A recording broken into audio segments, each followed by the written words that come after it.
What's up? We're back for day 2 of the Mythic Championship 1. Boom!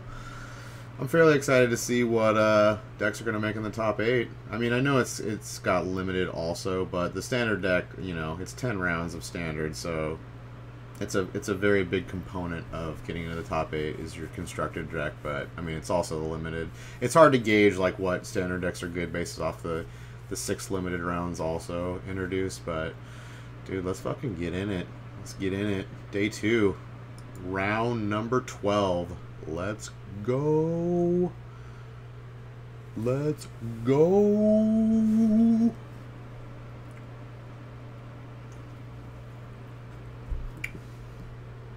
So it looks like we got a little Martin Yuza versus LSV. Dude, LSV, man. Pimp Daddy. This dude is just like always going for those top 8s. He's always doing good at Pro Tours, man. It's a great player. Alright, so we got Soul Type Midrange versus Is It Phoenix? Yes! LSV's on Is It Phoenix. That's fucking awesome. Okay, they're both 8 and 3. I have Is It Phoenix in paper. I played it for a while. Maybe I should dust it off and play it again in standard. He seems to be doing pretty well with it. Although it's not, I don't think it's very good against Sultai. I think that's one of the bad matchups. Probably better against like Esper though than like the Is It Drake's deck because it's got the recurring Phoenixes. That's definitely a potent threat, because the only thing they have is Vraska's Contempt, which they're playing, you know, like 3 of, I think, main. Maybe 4. But that's the only way to permanently get rid of the Phoenixes.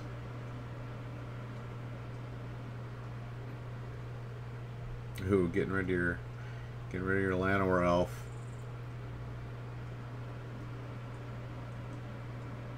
Yeah, he doesn't want him dropping, like, Vivian Reed. That would be really bad.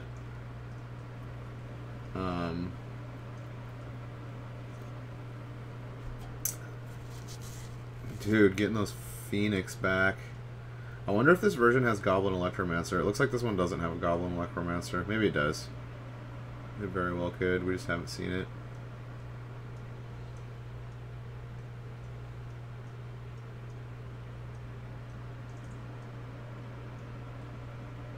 Well, he got the 3 spells. Boom, those Phoenixes are coming back. Coming back to play. Boom, take 6.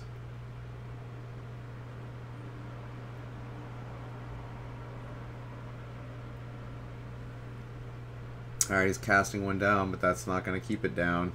Can't keep a good Arclight Phoenix down. Card is nuts.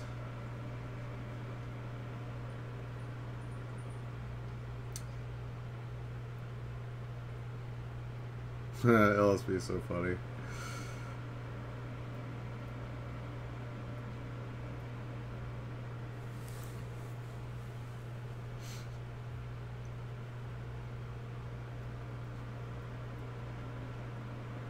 Dude uses in the tank. Uses like, dude. Oh, Vivian Reed. That's what he was trying to avoid that last turn when he lava coiled the Llanowar Elf. Because if he had had Vivian online already. Bad times. Although now it looks like Vivian Reed's just gonna get killed by the 2 Phoenixes. If he has enough spells to get the other Phoenix back, that Vivian Reed is dying. For sure. He can't leave that on the table.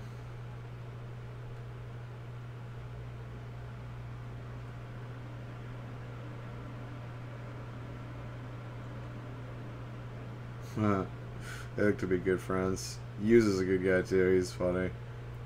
I've watched his stream a couple times, and I've seen him obviously throughout the years playing at top level Magic events.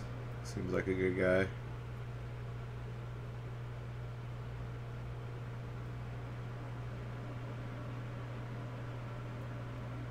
I think he's got the record for GP top 8s too. He's got like 30 GP top 8s or some shit. Some insane number. Oh, he can't finish her off. Bummer. Oh, but Ral. Ral's coming out.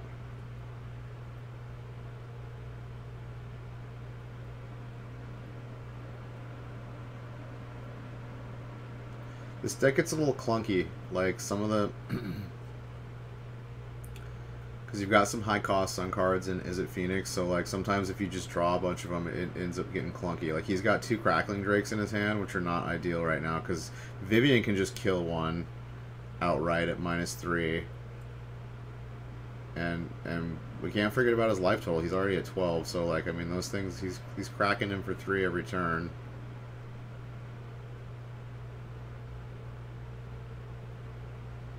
He picked up an Incubation Druid.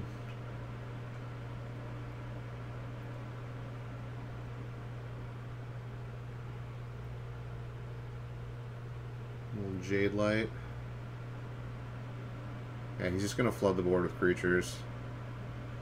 And since Izzet doesn't have any board wipe effects, like at least pre-board, they have like, you know, he might have like a Star of Extinction in the sideboard that he's gonna bring in. It's pretty good against this in this matchup.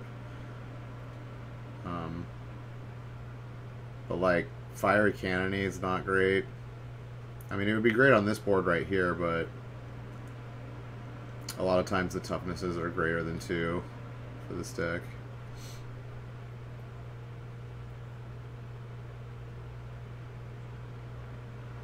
Although LSV's keeping up, he's got a bunch of cards in hand. Looks like they don't have any of the advantage bars up right now.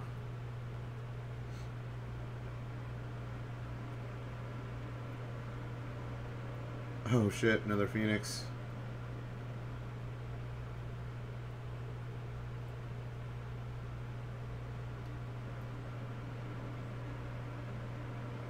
Yeah, we have the Electromancer, so yeah, he's gonna get those Phoenixes back.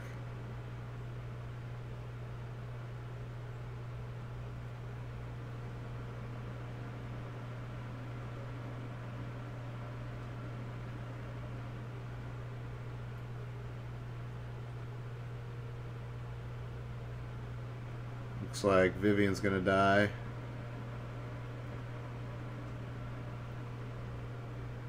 Yep. Alright, we got a game on our hands. Now LSV's in the lead.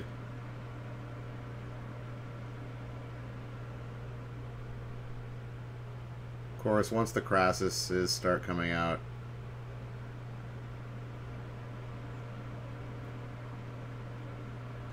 it's hard to keep up with the card advantage that Crassuses provide.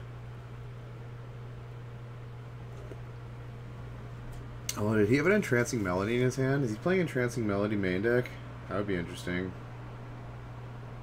Because you can Entrancing Melody once a Crassus is on the board.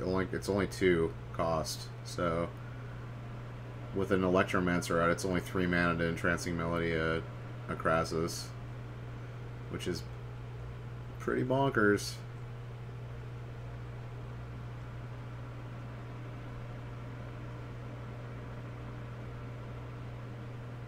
Ooh, Vraska. Gorgon Queen. Oh, getting rid of that Electromancer. That was a good call. Going after Ral.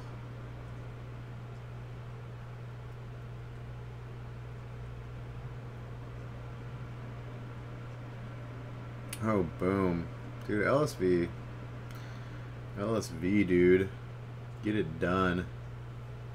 Keeps all of his Phoenixes in play. He's obviously going to kill the Vraska. Yeah, he really just wants to protect his Ral and just like keep card advantage. Like that's pretty much how he's going to grind out Yuza. Oh, pitches the Lava Coil. You got to wonder what he took instead.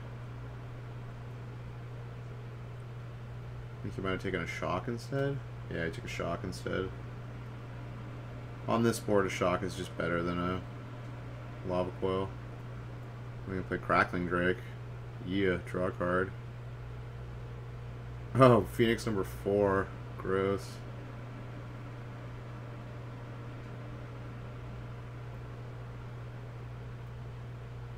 Check, he's going 1 at Vraska, 2 at his head. Yeah, dude. He's got him on a 1-turn clock. He's got a shock in his hand, so if he swings with all Phoenixes and shocks his face, it's over. Yeah, Yuza needs, like, a Crassus right now. Like, right now.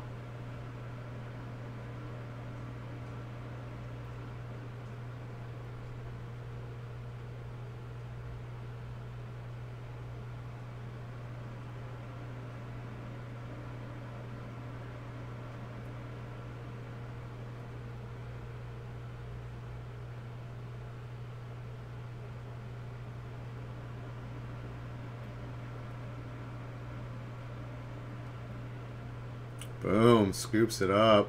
LSV wins. Yes. Okay, maybe there's something to this deck now, man. Maybe I should start playing Phoenix again. It always felt so so bad against Sultai, but perhaps I was wrong. Okay, game 2. It's like Llanowar Elf into Jade Light Ranger. That's a great start.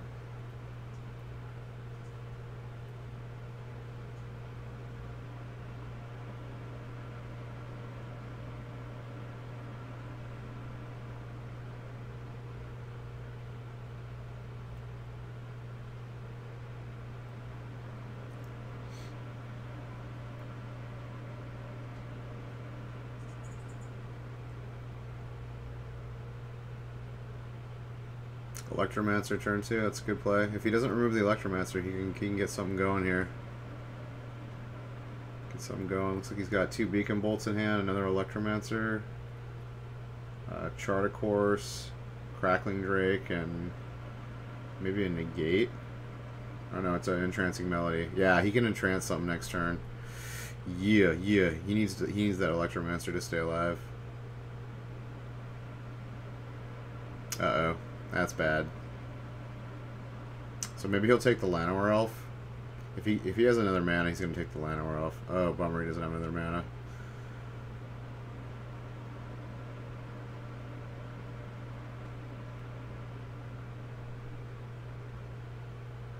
Yeah, he's just gonna take the damage. He's not gonna trade the Electromancer. Duress. Yeah, he's gonna take the Entrancing Melody for sure. For sure. He's like, you want to take the Beacon Bolt? Take the Beacon Bolt. Yeah, he's definitely not going to take the Beacon Bolt for multiple reasons. First off, he has 2 of them. Second off, it has Jump Start, so you can play it from the graveyard. And third off, it costs 3 mana, and he's only got 2 out. Now he's going to take the Entrancing Melody, I'm guessing. Oh no, he takes the Charter Course. Okay, yeah, that would be my second guess. I guess he doesn't really worry about his Llanowar Elf being stolen. Yeah, he doesn't want him to draw into lands. The Charter Course allows him to, like, do his plan, so he's just gonna, like, keep him off his plan. Although he's gonna get his Llanowar Elf stolen right here, probably.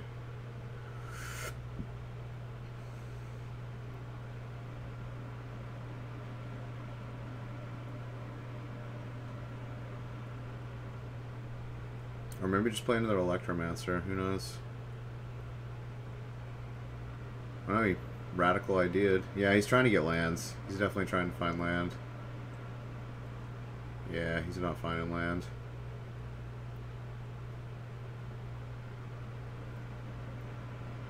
Okay, looks like he found a land. That's good. Unfortunately, maybe he wants to take the Jade Light Ranger. Maybe he's just gonna sandbag the Entrancing Melody until something better comes out, like a Wild Growth Walker or something. Oh wow, Yuza's got nothing but Relic Seeker that he can't play. Oh no, he can play Relic Seeker right now. Gross. He's got 2 Llanowar Elves. Yeah, he's definitely gonna slam Relic Seeker here, isn't he? I mean, like, there's a chance that he has a counterspell in his hand, like a Negate or a Disdainful Stroke. And he can play it with 1 mana because he's got the Electromancer. Dude, if he has it, if LSV has it, this is going to be, like, game-breakingly good. Oh, nope, he doesn't have it. Bummer. Yeah, this is going to be real bad. Vraska Relic Seeker is just all bad. Bad news. Bad news bear.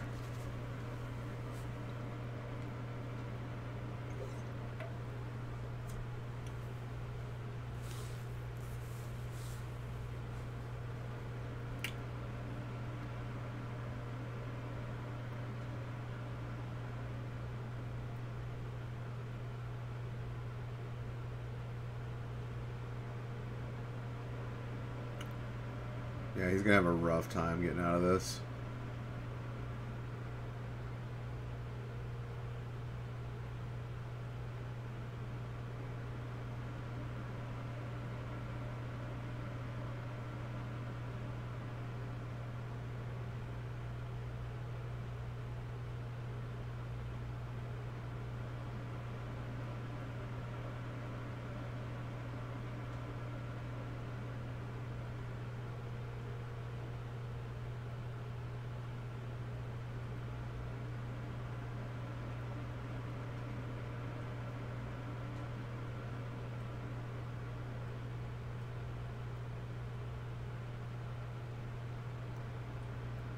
Okay, he's gonna Entrancing Melody the token. Shock the Jade Light. Swing in at Vraska. Alright.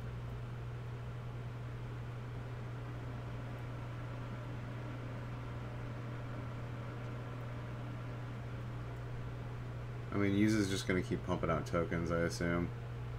Yeah, he's got 2 lands in hand.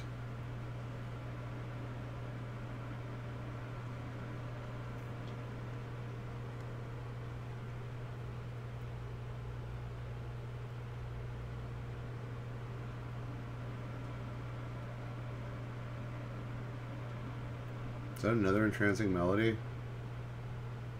No. Radical Idea.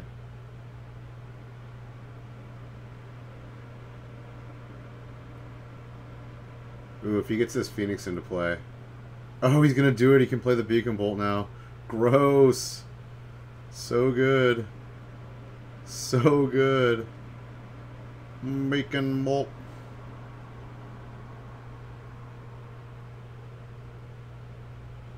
Oh my gosh, I can't believe it. I can't believe.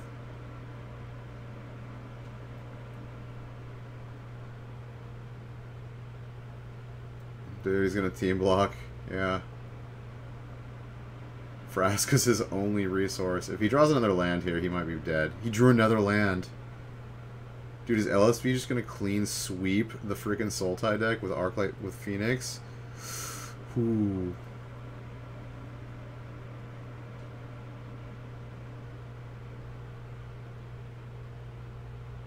Gross. Super gross.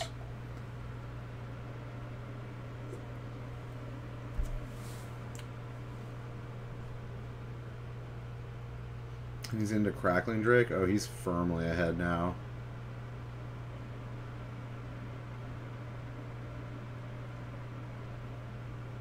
Yeah. See, Screw always beats Flood because Screw you draw out of. Flood you cannot, like... I think he drew another land. Wow. He's flooding so hard. Yeah, he needs to just kill that Drake, I guess, because his Vraska's gonna die anyways. Yeah, he needs to draw like a Crassus, like next turn, like, or he is over.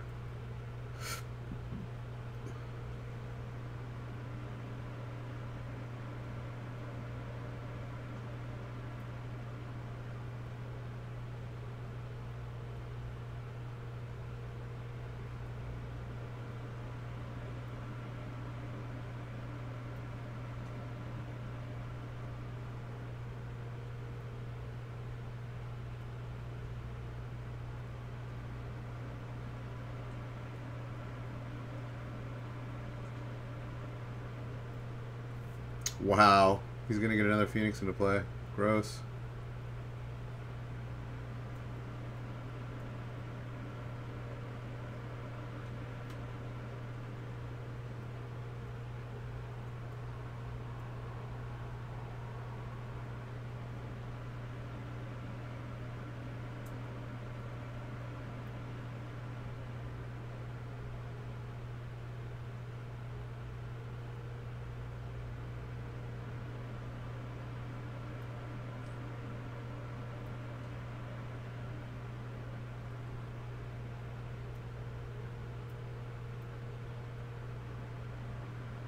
Yeah, he has nothing. Yeah, he needs a Crassus right now.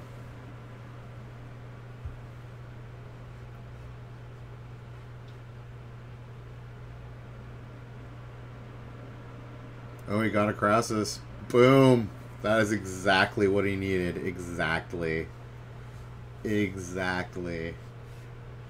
Yeah, draw 4 cards, gain 4 life, have an 8/8 flyer. Yes, please.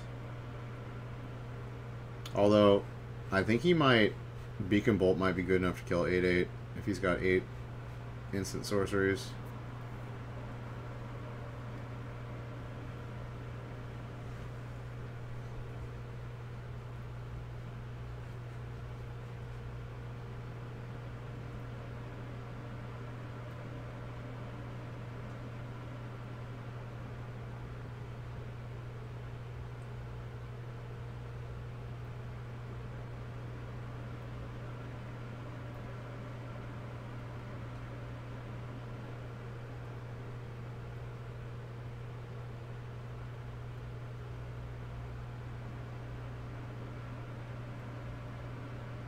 Yep.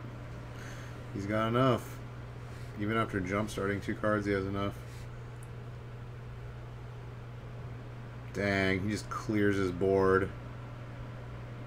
Dude, coming across for 13. Ow. Putting him to 5. Oh, use a...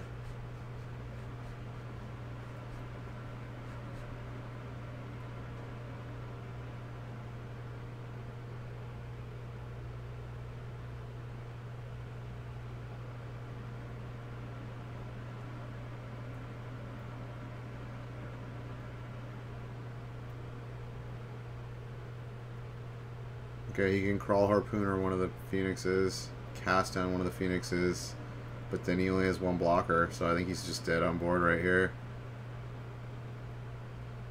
Oh no, he has another, he's got a land. Oh, it's over. Wow. Oh, I do. Dude, I want to play Phoenix again. LSV. Showing how it's done. Showing how it's done with Phoenix deck. That is disgusting. That is disgusting.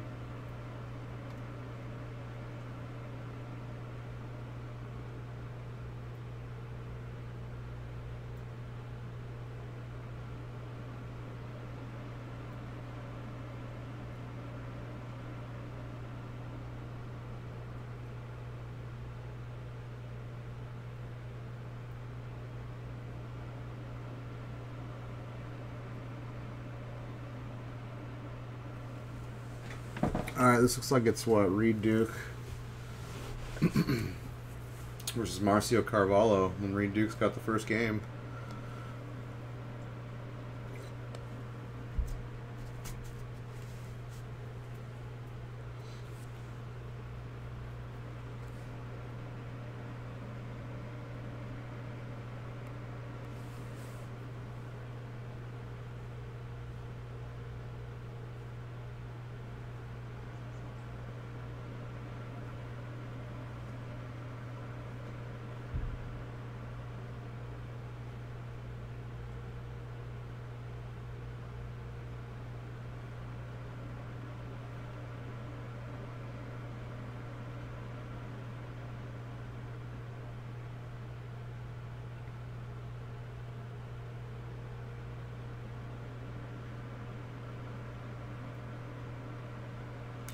Looks like we got a pretty fast start for the mono white deck, or Azorius.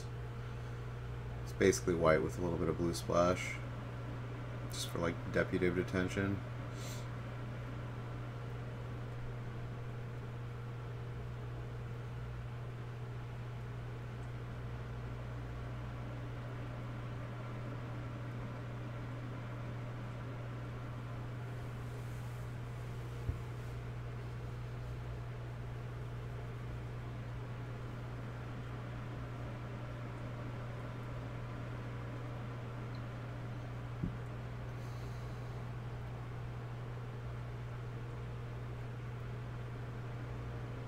Like, Reed almost assuredly has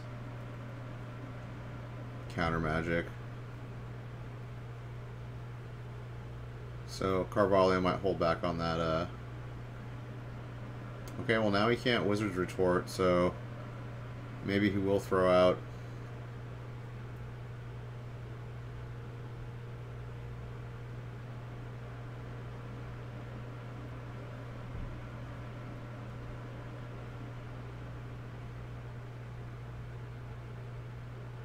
History of Benalia. Oh, he's gonna opt, looking for a Spell Pierce. Looking for a Spell Pierce.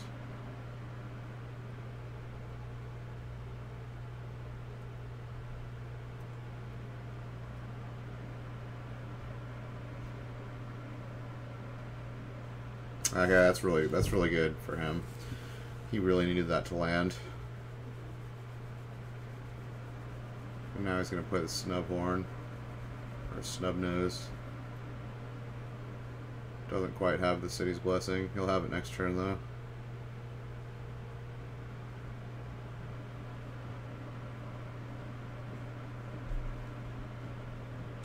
Oh, no he won't.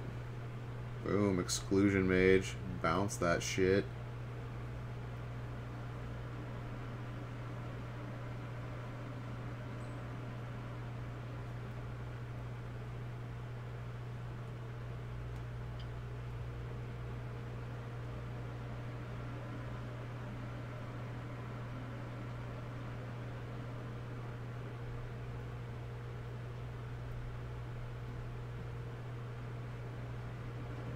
He's got the Hero of Precinct 1, or no, that's the other one. It's got Afterlife.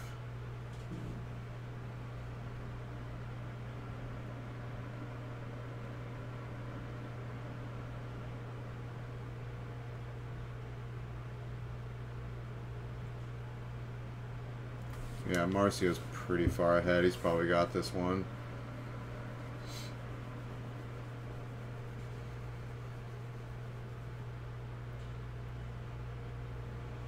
When a Johnny comes out.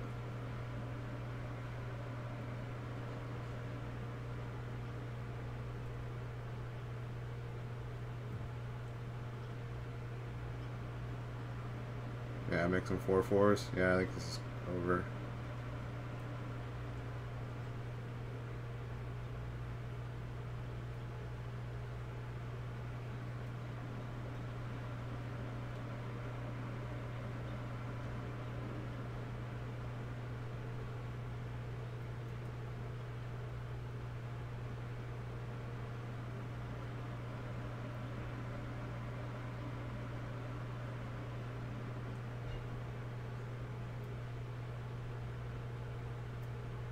Yeah, he has to just basically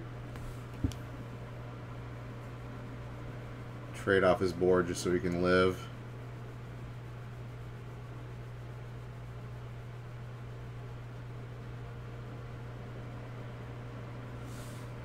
Yeah, that one's over.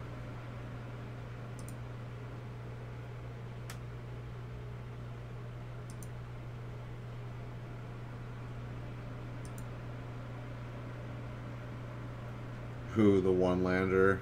Is he going to keep the one-lander?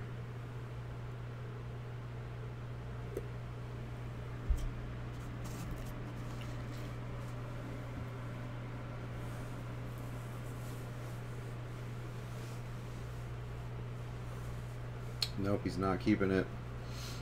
That is a trained player right there. Do not keep the one-landers. Oh no, he is keeping it. I guess he's on the draw. He really wants that land though.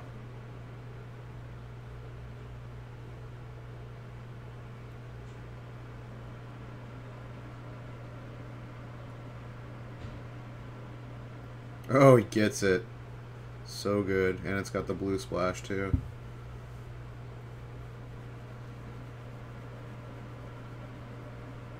Oh, he's not going to attack into Merfolk Trickster. He thinks he has. It's pretty heads up. Oh, he does have the Merfolk Trickster.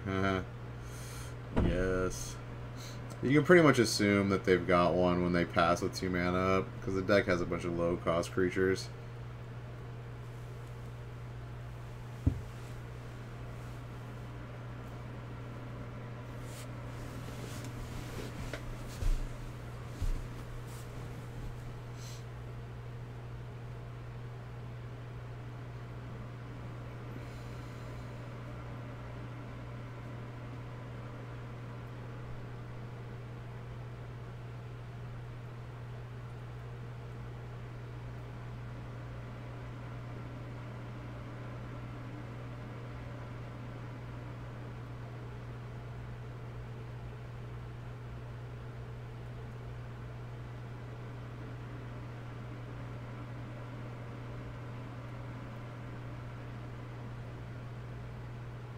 Yeah, it's pretty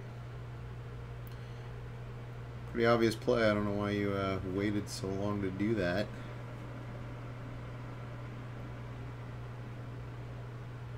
I guess he was gonna play History of Benalia, maybe.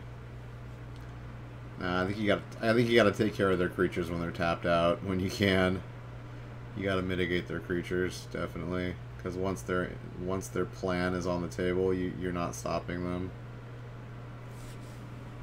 They just have all ways to protect their creatures. Counter magic, dive down.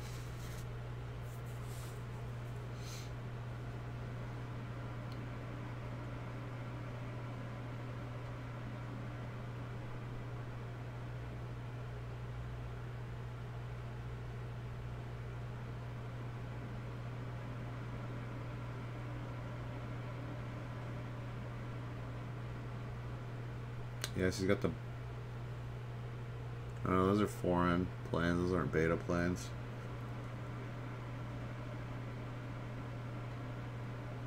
Looks like those are like... What, 4th edition planes? Foreign 4th edition? Because they got the tap symbol on them, so they're not beta.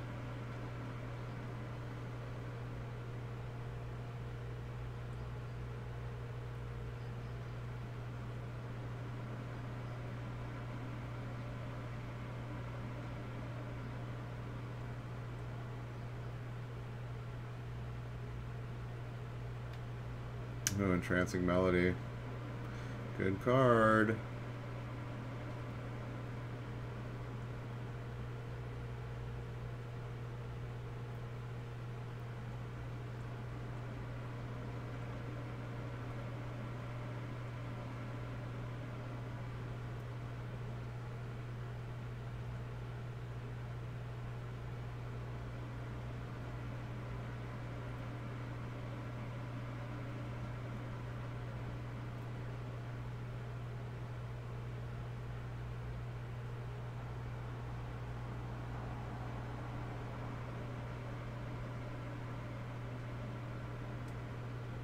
Yeah, he definitely wants to shock that land in so he can't get spell pierced here.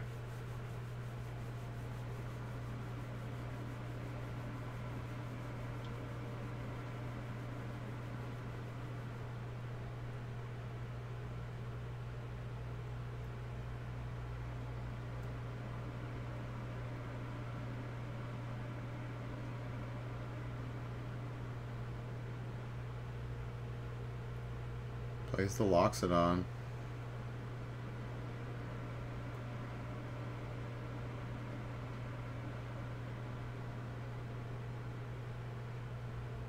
Alright, his team is huge now. Those knights are going to be 5 power. Was that he can swing him for 16 next turn? I guess he can't kill him, but...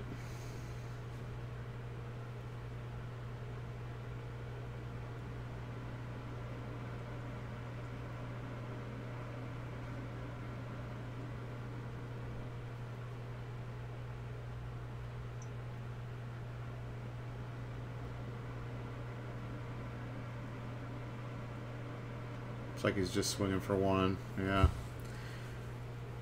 He's in a bad spot now, the blue player, because he's on the defense now, and that deck is not good on the defense. But he's going to be swinging for a shitload. And all of us guys have Vigilance, so he can block too. Well, the Knights have Vigilant.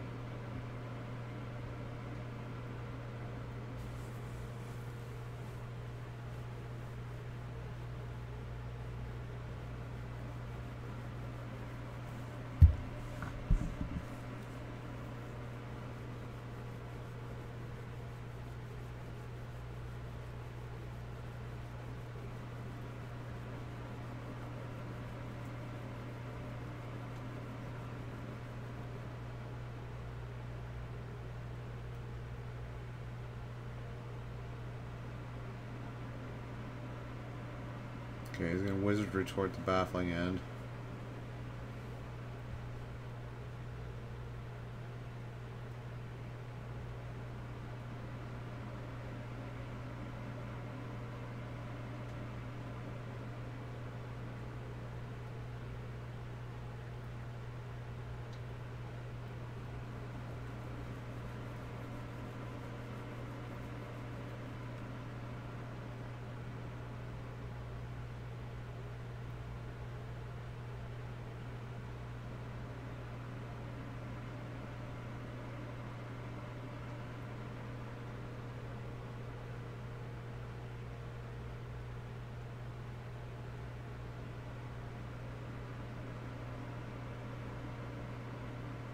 Swing with the team.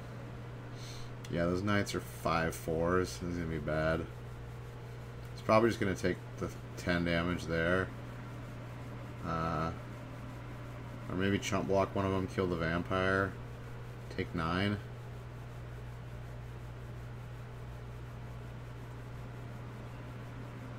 Really? He's blocking the knight?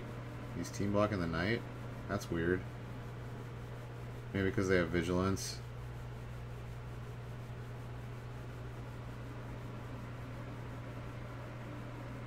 Yeah, I think it's over. There's nothing he can't really build up at this point. He's just chump blocking away his whole army.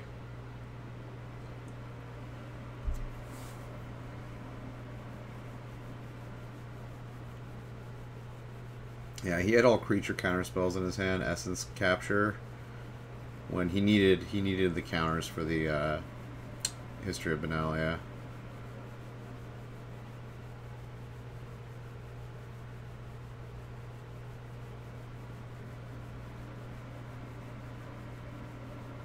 He needs a creature. Yeah, I think this is over.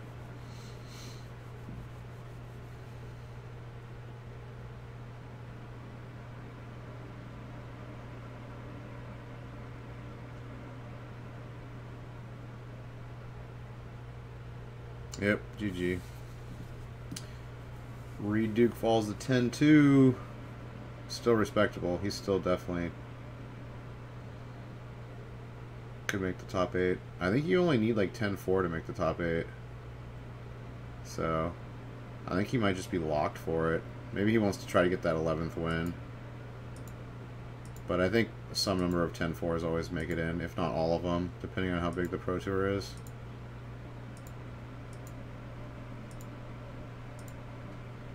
So I think he just wants to get that 11th win and just like guarantee it. Alright, what is this? Round 13. Let's go. It's like another mono blue versus Gruul aggro. Nice. Little Gruul aggro. Fuck yeah. Let's go. Haven't seen this deck yet. Oh, but we got miscloaked with Curious Obsession. The Wombo combo. The Wombo Kizombo. Yeah, it looks like probably all 3 of them are going to be playing the mono blue deck. Turtenwald probably playing it too.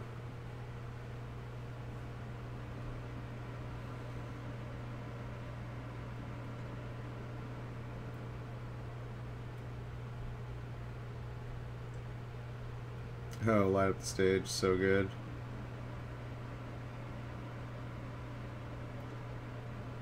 Rootbound into Pyromancer? Yeah. Yes, please. Oh. But see, red is the natural enemy for this mono blue deck. So I give this game to the Gruul player, like, even though he's got the Wombo combo out. It looks like he's got a bunch of burn in his... Oh, the double. Okay, that's bad now for the red player. Since it's not shockable now.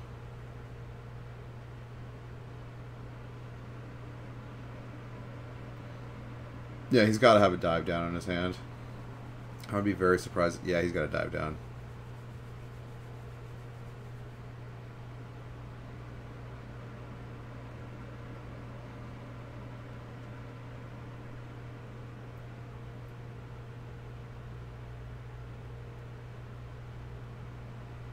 Okay, that triggers first. It triggers on the cast, okay?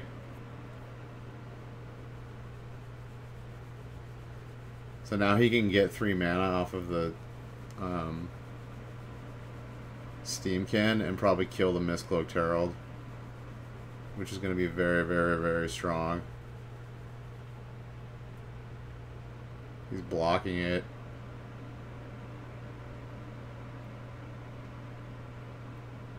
Oh, such a blowout. You just got so wrecked. Dude, the Chain Whirler. Oh, Huey, buddy. Feels bad. Feels bad. Yeah, this is why red, like, walks all over this blue deck. Because Chain Whirler is disgusting, and Just all the removal. Oh yeah, that thing already took damage. That's why he blocked it. That was a mistake. He shouldn't have done that.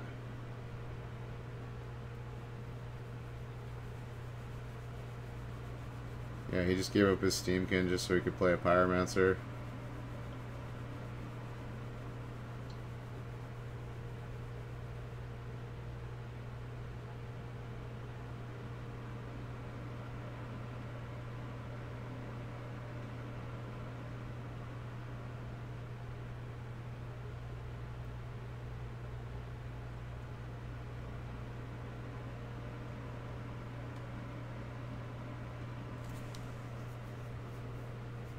He's got Merfolk Trickster.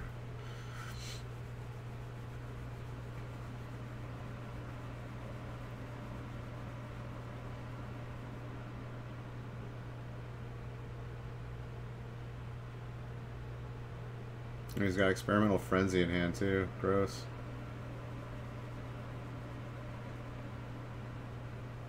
Oh, wrecked.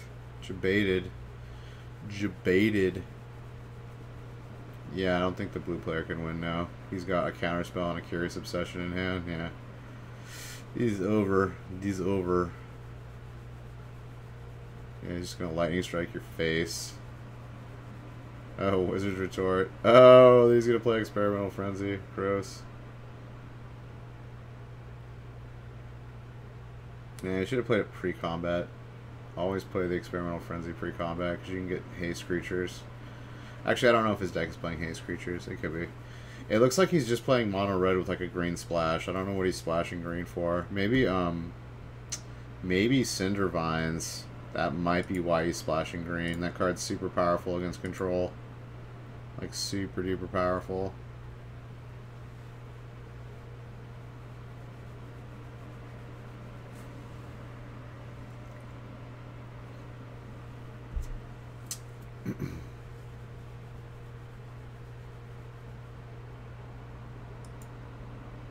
I don't want to watch this taking turns. Garbage. Alright, game 2.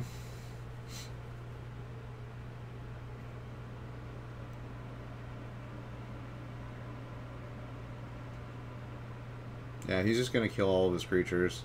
Like, this is why red's so good against this blue deck. It's like, the blue deck has to have... Okay, he's got Surge Marin, which is, like, hard to remove for red, but...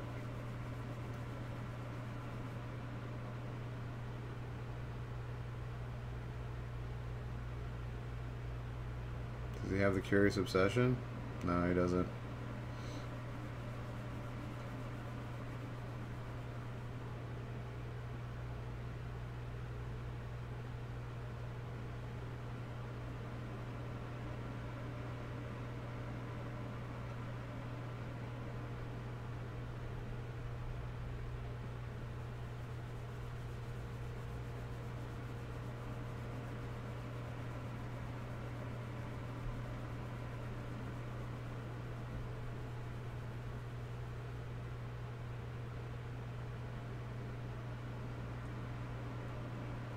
He's hard casting Light Up the Stage? What? That's weird. I guess he doesn't want to play into Essence Capture, which he does have 2 of in his hand.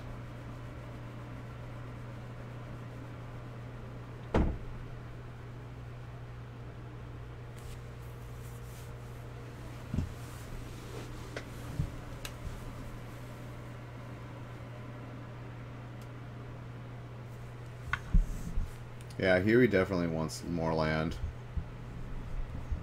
He needs to hit his land drops, like, for sure.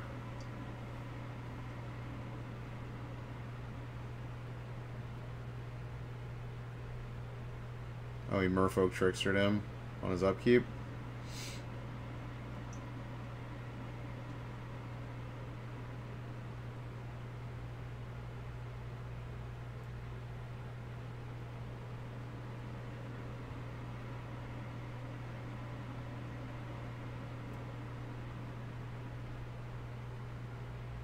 That's a heads-up play. He doesn't want him to, like, spit out his whole hand, which you can do. terrible.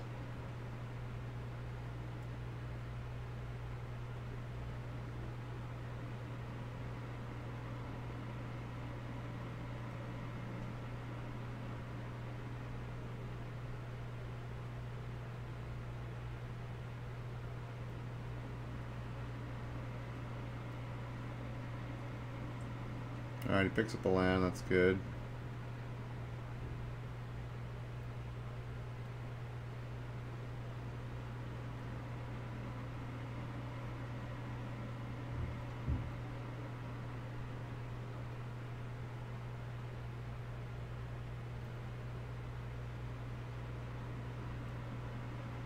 Alright, if he has...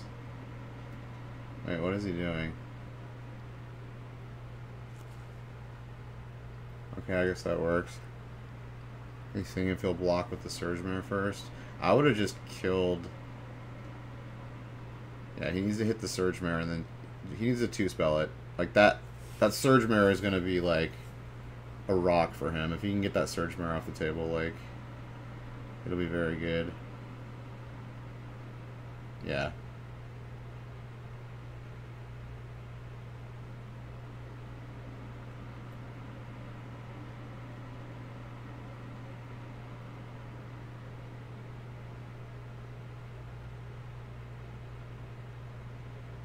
Yeah, light up the stage.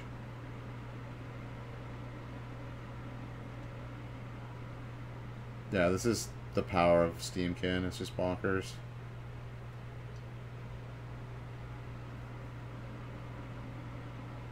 And then he's just going to Lightning Strike, finish off the mirror. Yeah. Like, this is why red is just so good against blue. Like, I mean, he's missing land drops, the blue player is, but I've played this matchup a lot, and like on the red side, and I just feel so advantaged in this matchup. Like, I win that matchup like at least 80% of the time.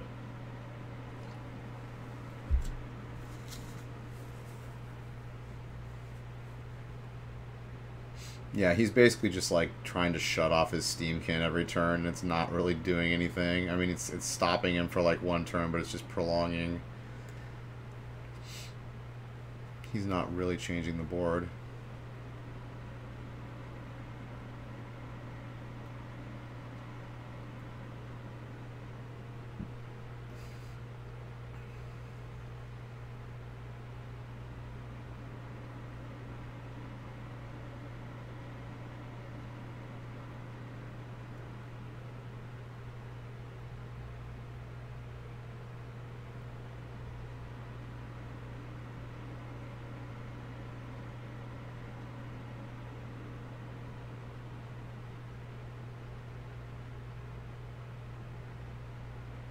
Yeah, he's just going to take the 4.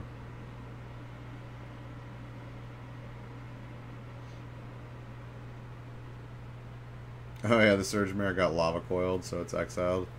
He's like, oh, sorry. Alright, he's got another light up the stage in hand and freaking Chain Whirler. I mean, he's probably just going to swing in here, right?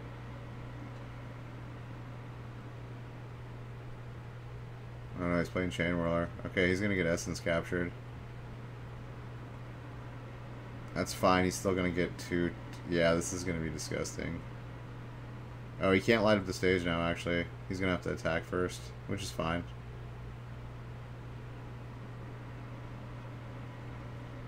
Swinging for 7. Ouchies. Yeah, put 3 red mana in my pool. For 1. Oh, this is so gross. God, I love this deck. I love this red deck. It's so good. I love playing it. Light up the stage is so busted.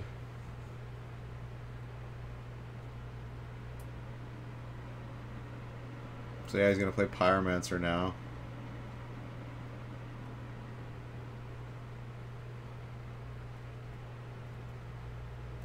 And probably lightning his 3/3.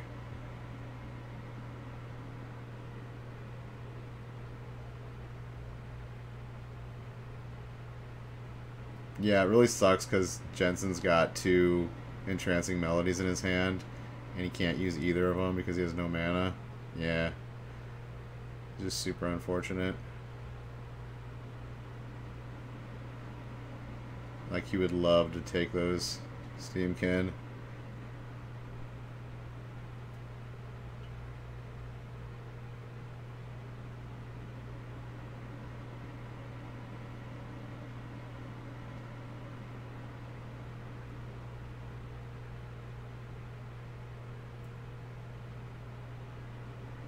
Yeah, he can't play like anything in his hand. He's got an Exclusionist Mage too, which would have been great. Yeah, I think he's just dead on board here.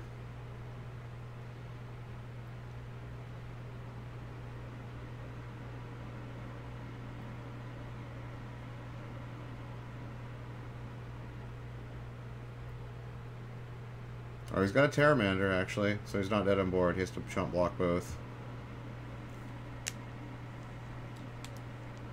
Which puts him in a pretty bad spot, but, I mean, he's not out of the game yet. If he draws a mana on his next turn, then he might be able to do something.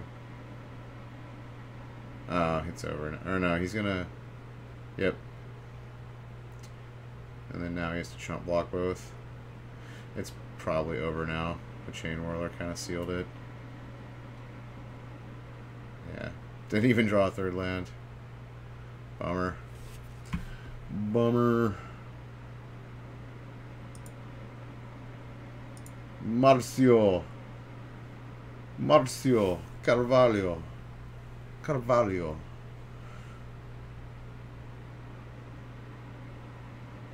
Is this mono white versus Sultai? Oh, this looks like a taking turns deck. Gross. Nexus. Get out of here. Get out of here, Nexus. I kind of hope Nexus of Fate gets banned. It's just a silly card. Still a silly card. Needs to go away.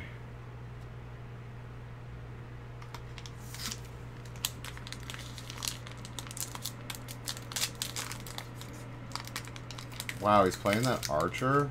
That's the 1/4 reach guy? That's interesting. I guess it's a good blocker.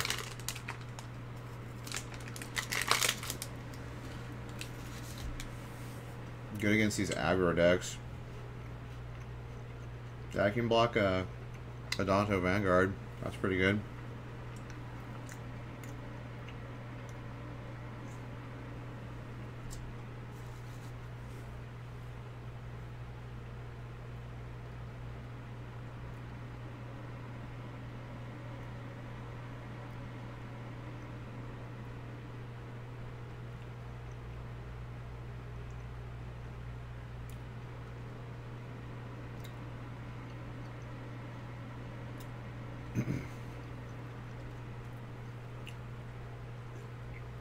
So the Nexus player's not doing very much.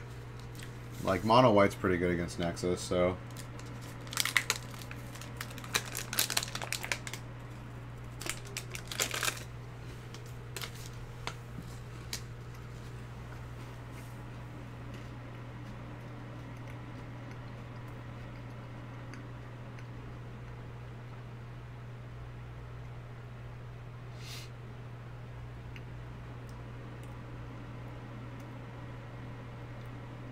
But that Vanguard has 4 power now. Gross. He's got the City's Blessing. Yeah, it's not looking good for the Nexus player.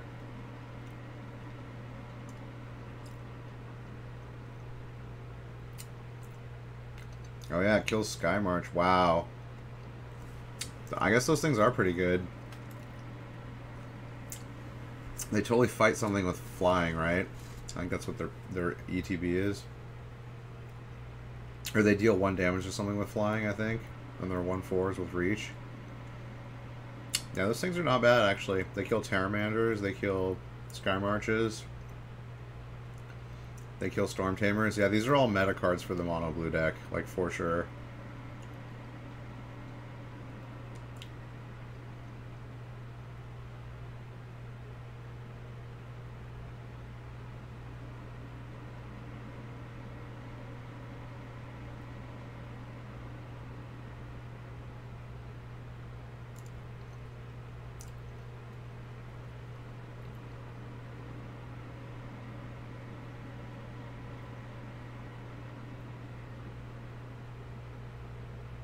So it looks like he's got one more root snare in his hand.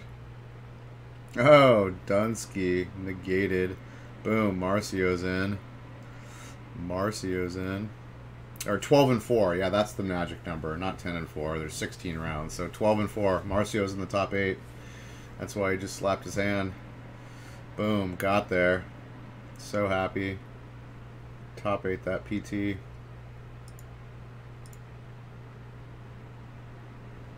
Atsuki Kihara. Atsuki Kihara.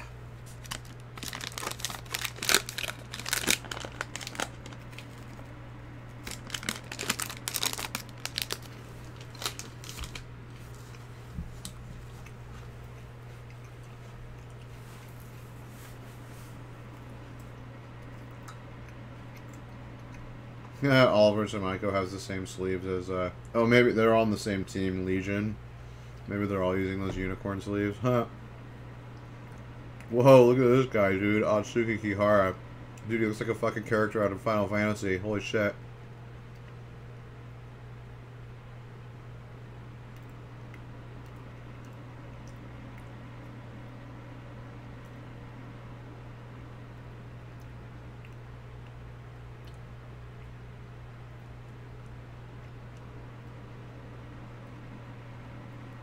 He looks like a Final Fantasy 7 character, or 8. He's more 8 looking. He just needs a gunblade now.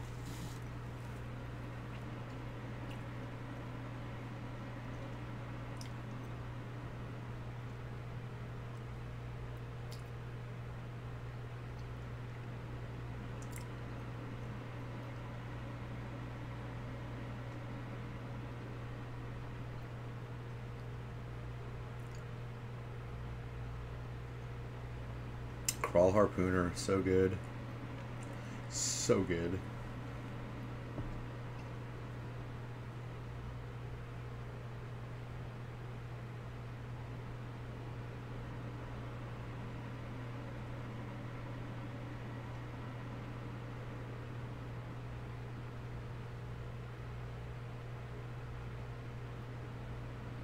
It looks like someone just took like the drag tool in like a, you know, Photoshop or some other like program and just like, that looks super computered out, like modified. I don't like that artwork. Ooh, Lyra. Oh, Dead. Deadra. Crushing Canopied.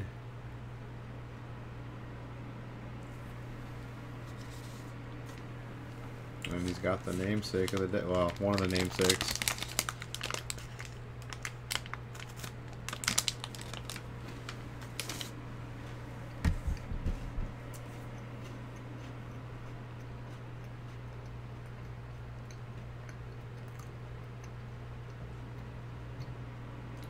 Huh.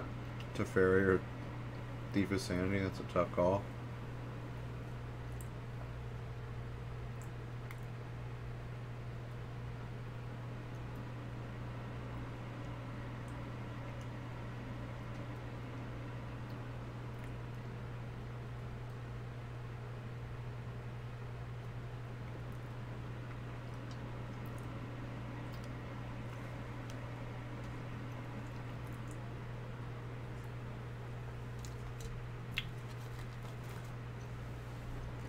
Dude, he looks like a Final Fantasy character. That's badass.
And we have turns happening over and over again.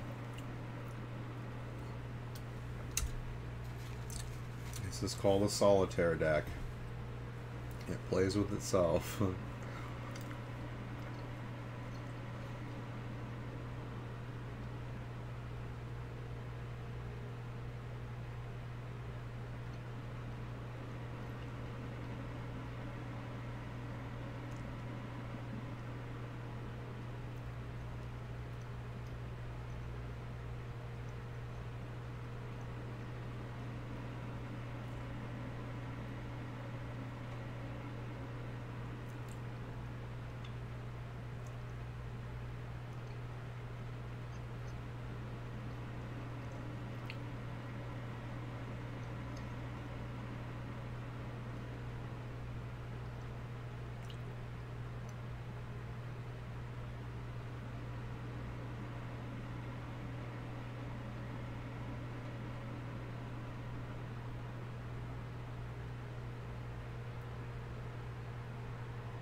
Oh, the turn stopped, but now he's got Search for Ascanta out, which is going to flip.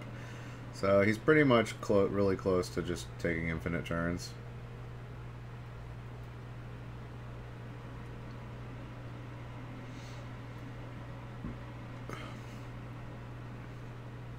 Kihara needs to find like counter magic.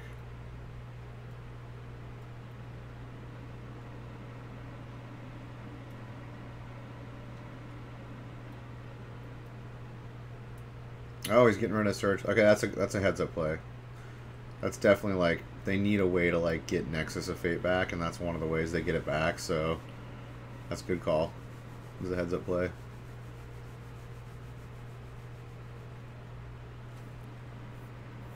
For sure.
Oh, Unmoored Ego.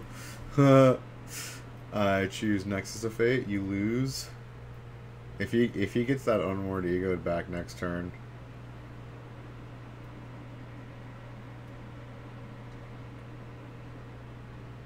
And targets Nexus of Fate with it, it's pretty much GG. That deck really can't win without Nexus of Fate.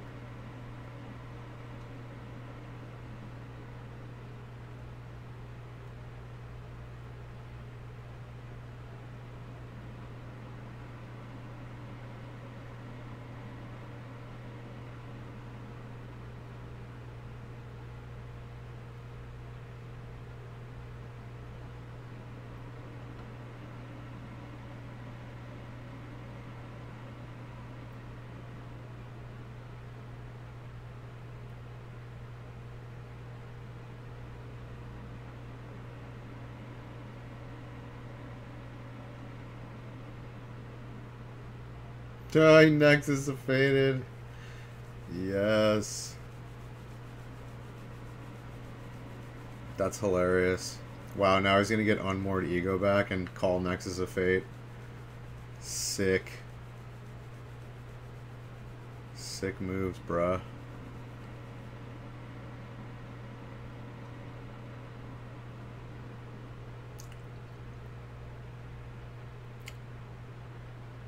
Nexus of Fate. Nah, get wrecked.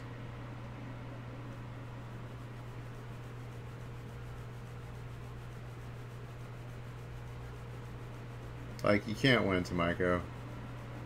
You definitely can't win. You guys aren't even live for top 8. Like, I think there might be like one 11-5 that gets in, but not one that goes 7-5. Like, you're not making top 8. It's not happening. I guess you get pro points, so I guess they're gonna try. They try to get the best record they can, but the Taking Turns deck cannot reliably win without Nexus of Fate. Like, it just can't. Like, the chances are so low. Like, it has like what, like 2 Crassus or something, and he's gonna try to win with them against a control deck. It's not gonna happen. Like, he's already got a Teferi and a Karn on the battlefield. It's just not gonna happen. I mean, like, yeah, just let him have. Oh, he's not even. Yeah, he's just gonna absorb it.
This is so ridiculous. Like, they both like have so few win conditions. It's just like,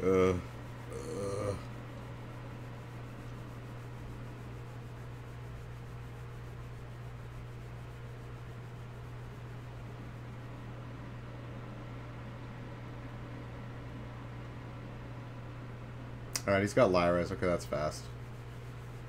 And Thief of Sanity.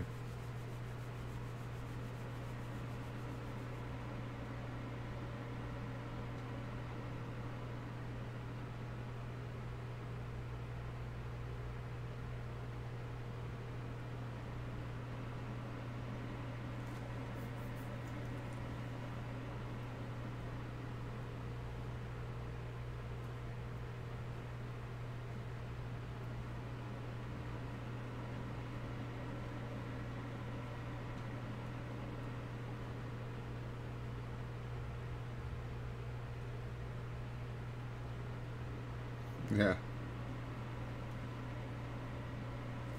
GG. GG.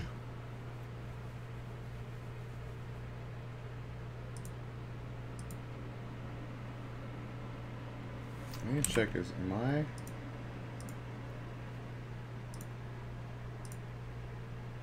Oh crap, can people not lower the quality?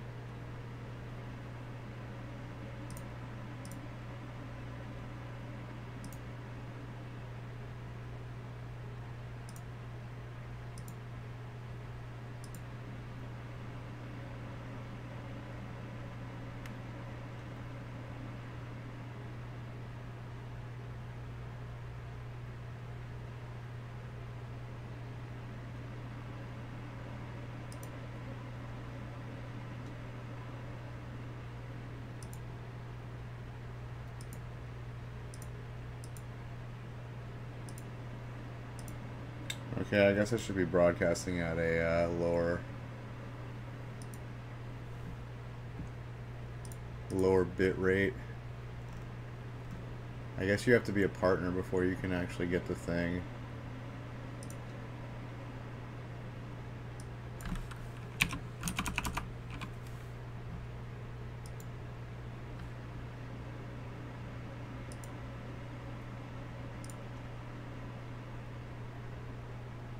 I guess I can't mess with it right now.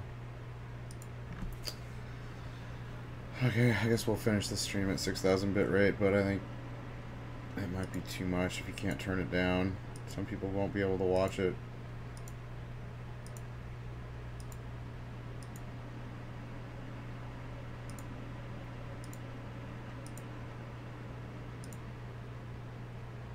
Alright, was this round 14?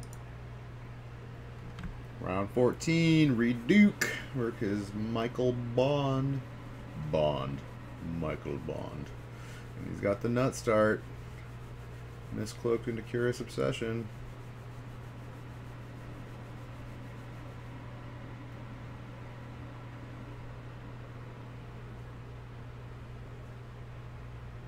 Oh, and he had the freaking blink of an eye. Nice. Noise. Noise. Oh, it's another Nexus deck. Fucking Nexus. Nexus gross. It's gross.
So he's got Search out. But the mono blue player is pretty ahead.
Yeah, all Reed has to do is just counter an Nexus of Fate if he plays one.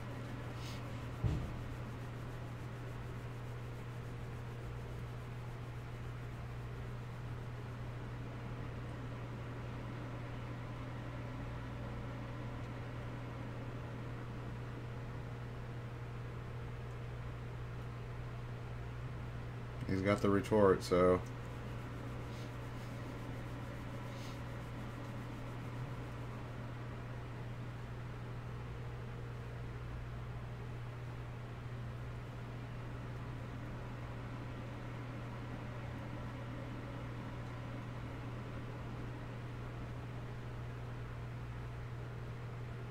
Yeah, dive down. And he's still got the wizard retort up, so I think he just wins here. Barring some...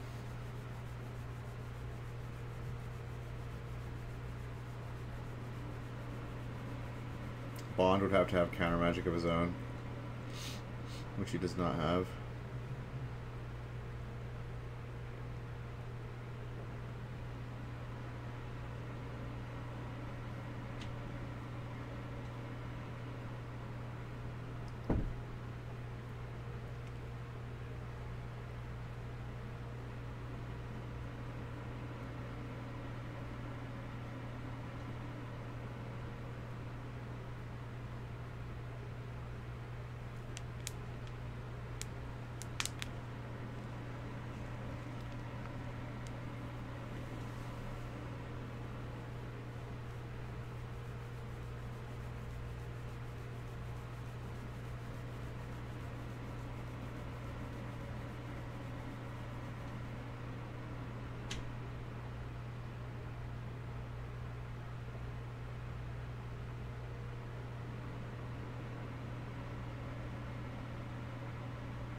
Yeah, I think Reed has this game locked up.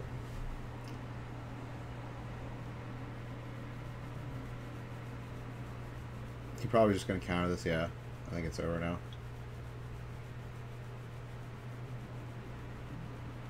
Oh, it's not.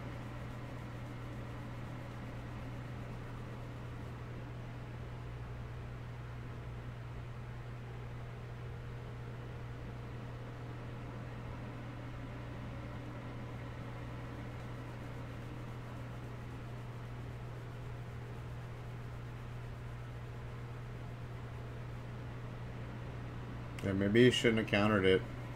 Yeah, he probably should have waited and see what if he casted a Nexus of Fate, and then he countered the Nexus of Fate.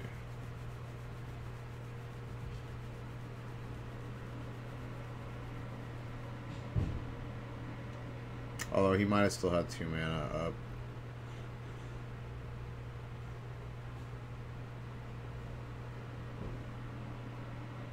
Yeah, I think he still would have. Okay, it wouldn't have mattered either way, actually. He had enough mana to have 2 mana up even after casting the Nexus of Fate after untapping. So, yeah. He's probably right to counter the Wilderness Reclamation.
Uh-oh. He landed next to Fate. He could be going off.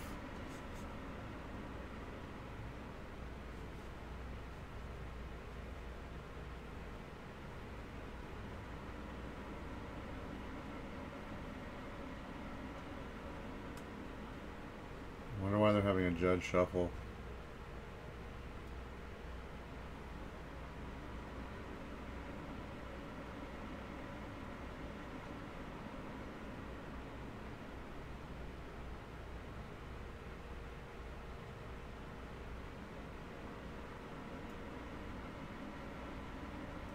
Probably because you could like slide a hand and like palm the card and shit.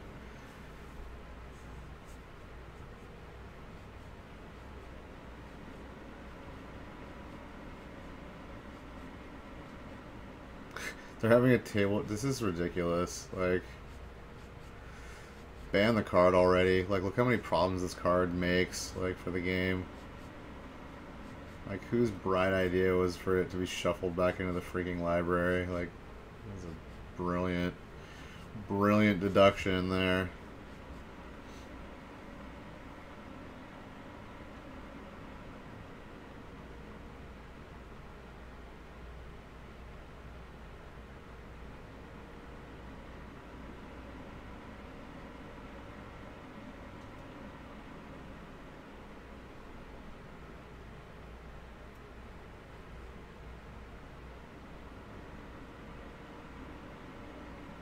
Now all he has to do is get our Wilderness Reclamation into play, and he's probably got this game. Even though he's only at 2 lives.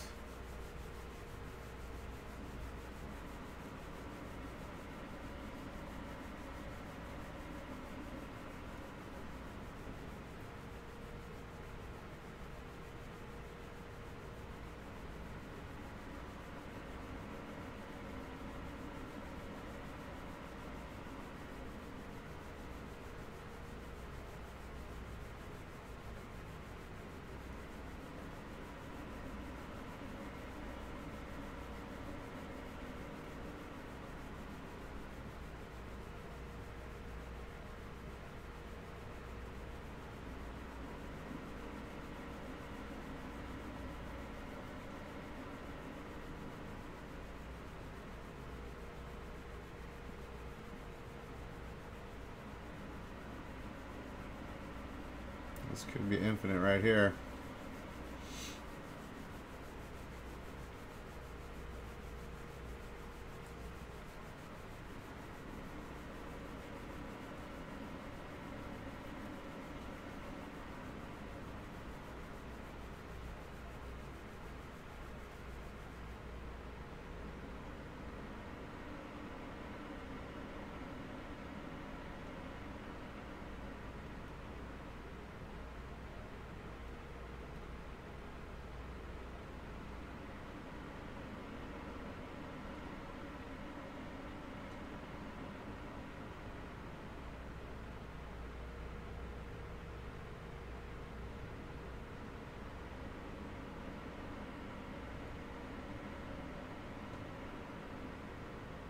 Got the Chemisters. I think he's got it. Oh, he doesn't have a Wilderness Reclamation in play, but...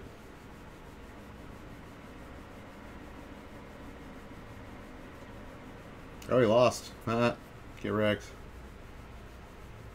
Good. Next is a Fate decks are dumb.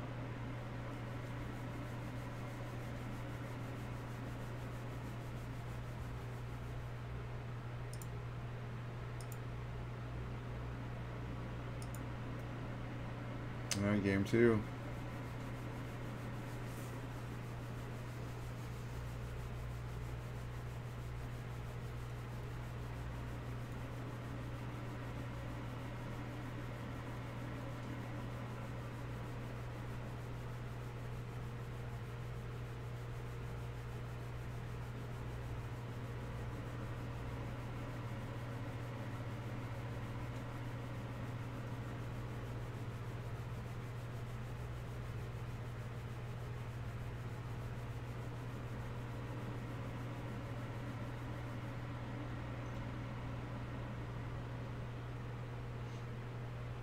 A lot of land in his hand this game.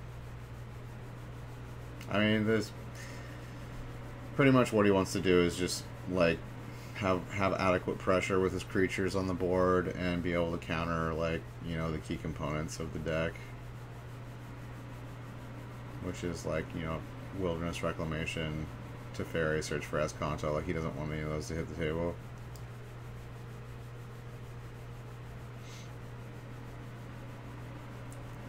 Dude, Atzocan Archer. Dude, the Archer's a beast.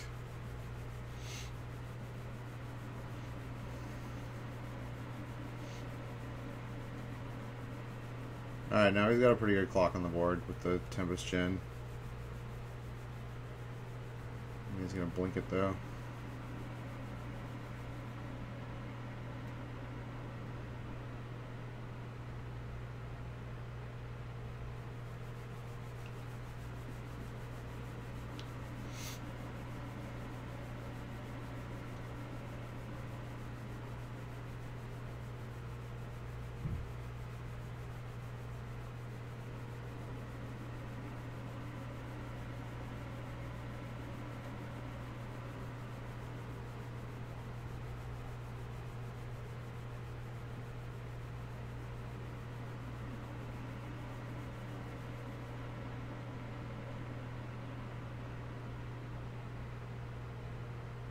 Crassus.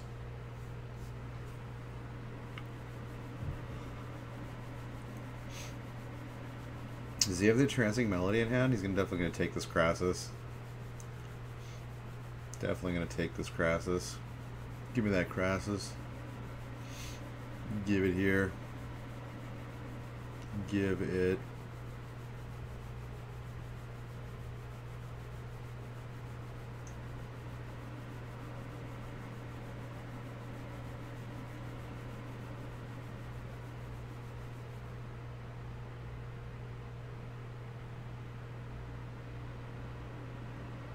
Oh, he doesn't have it in his hand.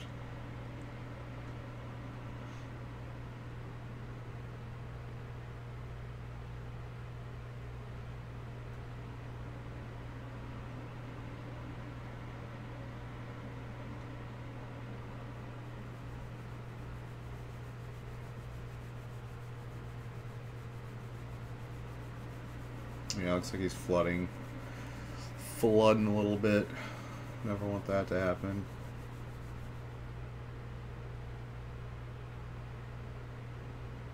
So the Archer, thing's so good.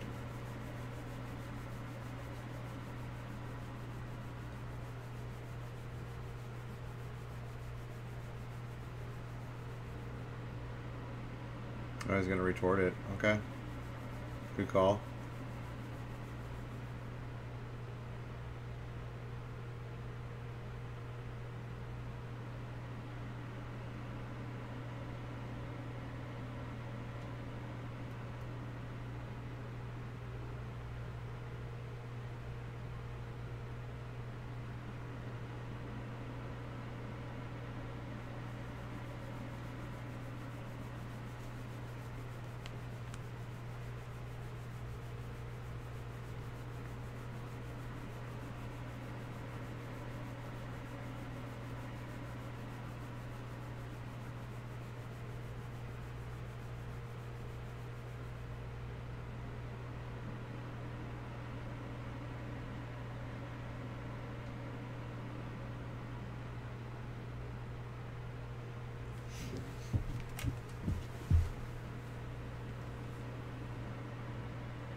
Oh, he's got the Curious Obsession. That was a good draw.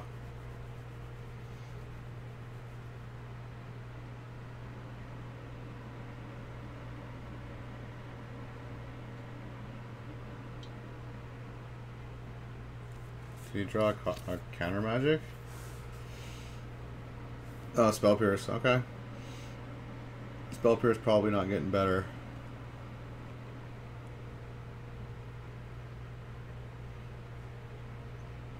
Oof, he's got the Nexus too. He's got none of the other pieces in play though, so, and he's down to an empty hand. So Reed could very well still win this game easily.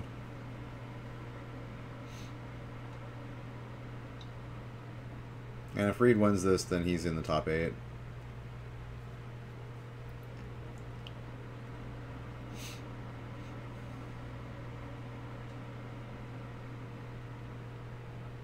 And if Reed Duke makes the top 8, he could very well be in the Hall of Fame. I think he's got 3 Pro Tour top 8s, so this will be his 4th one. Yeah, I think this will put him in the Hall of Fame. This is big. This is big, and everyone likes Reed, so like I'm sure he'll get the votes, like for sure.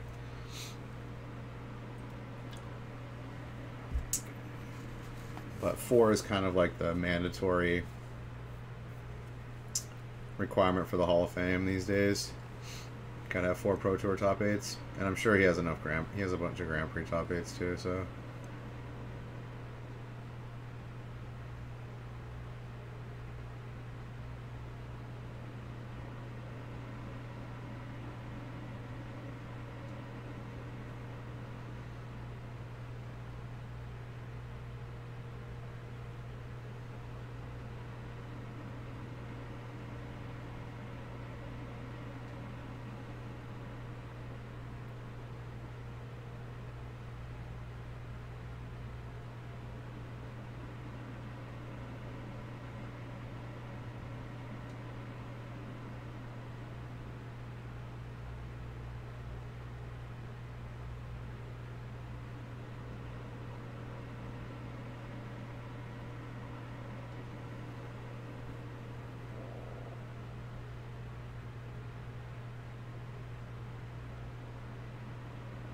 Oh, biogenic ooze. That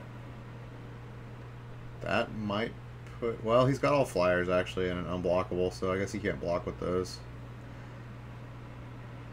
Although he can definitely start attacking Reed's life total. I don't know if he can race at this point, though. He's at a pretty low life.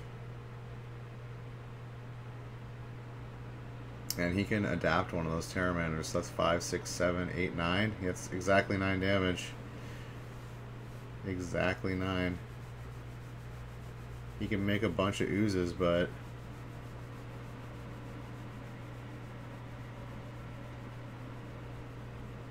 I think it's over. I think this is GG. He's got exactly 9 damage.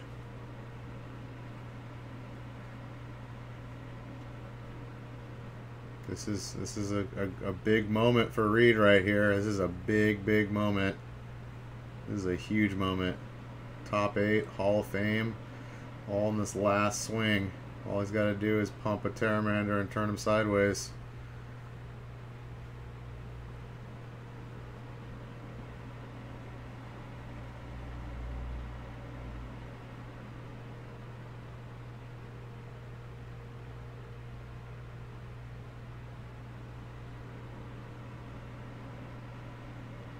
He got it. Reed Duke. Boom. Wow, he's keeping it in. Keeping it all in. He's got that top 8, though. 12-2. And that's Hall of Fame, too. That's pretty much Hall of Fame right there, also. Just a formality. Until he gets Hall of Fame. He's definitely going to get in the Hall of Fame now.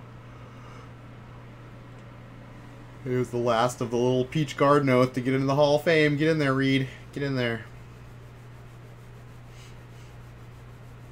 Congrats, man. Congrats. You got there. Got there, bud. Ooh, little game 3 of Azorius Aggro versus Esper Control. Let's go.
Oh, looks like the Esper player mulliganed.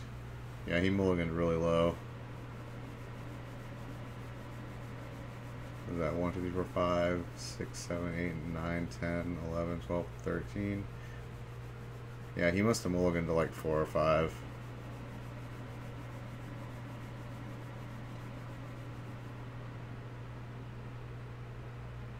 GG.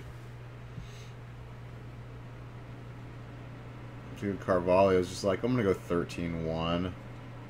Suck it, nerds.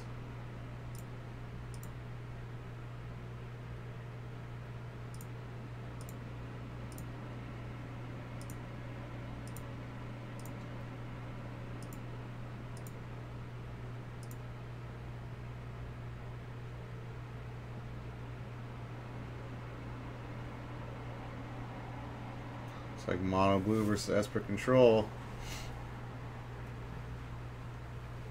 Round 15.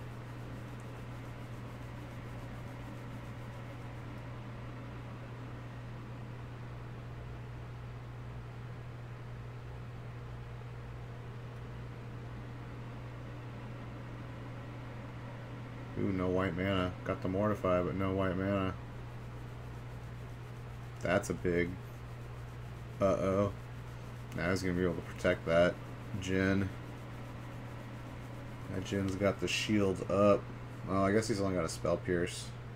But still, that stops one thing.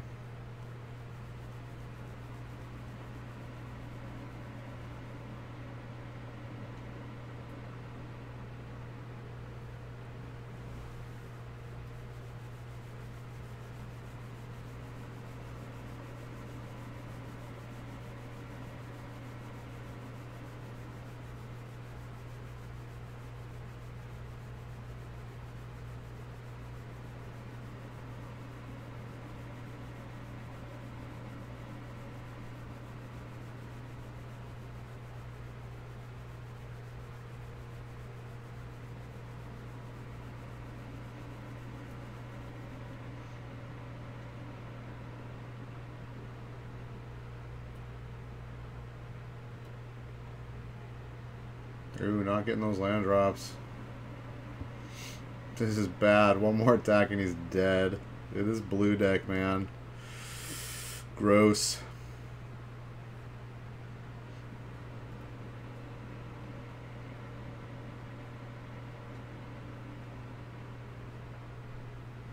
It's too late.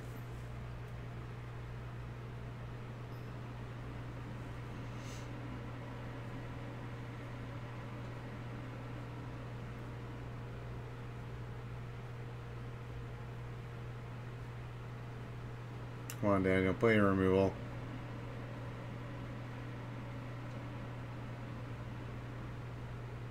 And why did he Wizard's Reach for it if he had a Spell Pierce? I guess it didn't matter. Didn't matter either way.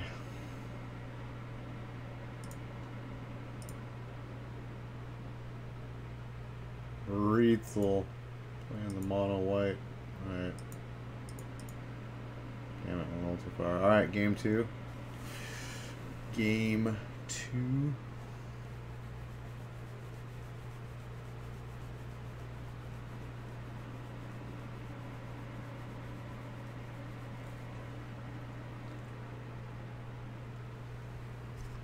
Yep, Reed Duke's got 4 top 8s now. He's gonna get it. He's gonna get there right before his 30th birthday. Not bad. Not a bad accomplishment to achieve before you're 30, getting into the Hall of Fame. Very nice. He's got 23 top 8 Grand Prix top 8s. Dang. Yeah, he's for sure getting into the Hall of Fame now. Like, for sure.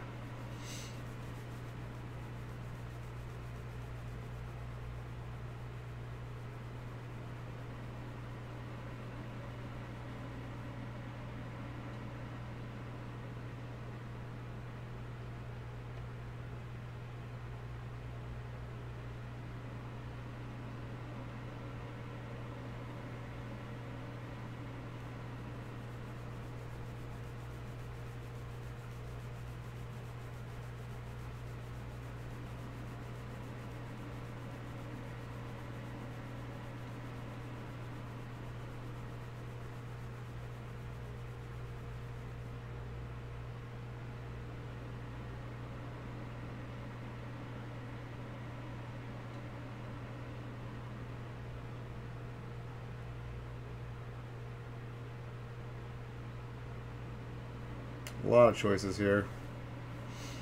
Well, two choices. He's probably going to take the Curious Obsession. Because he can't... Yeah, he's going to take the Curious Obsession. I mean, he's got two Wizard Retorts, so taking one of those is a little redundant, and...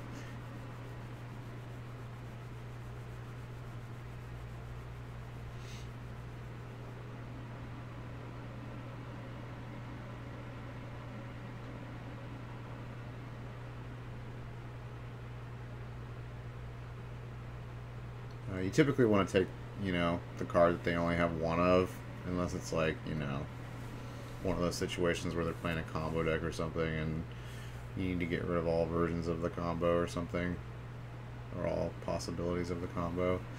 But typically you take something that they only have one of. If they have doubles of a card, it typically doesn't disrupt them if you're just taking one of those two copies. So Curious Obsession is like the mainstay of the deck. It's what keeps it ahead once it's ahead, so it's kind of that card that runs away with the game in the blue deck.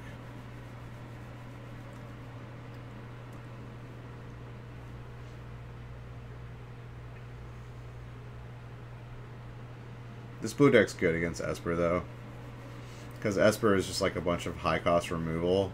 So like it basically can only cast one removal per turn, or one board wipe per turn, and then the blue deck can just, you know, dive down for 1 mana, Spell Pierce, Wizard's Retort. They can just counter, like, all they gotta do is counter a couple of them and the game's just over.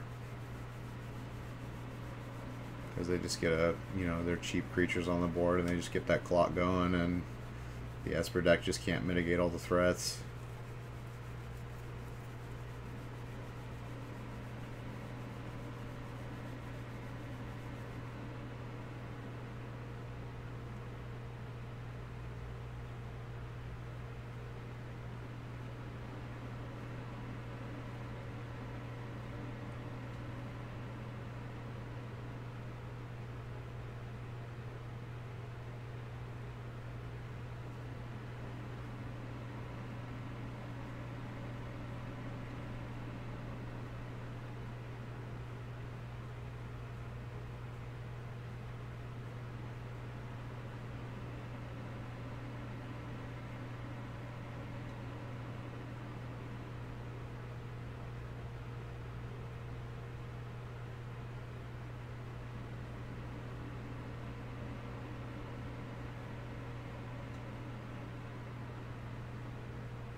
Not looking good for the Esper player.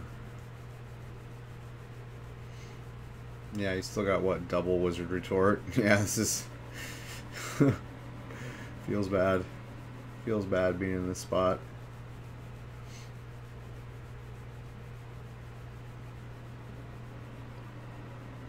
I love the Wizard's Lightning Wizard's Retort pictures. They're so badass. Really great. Really well done.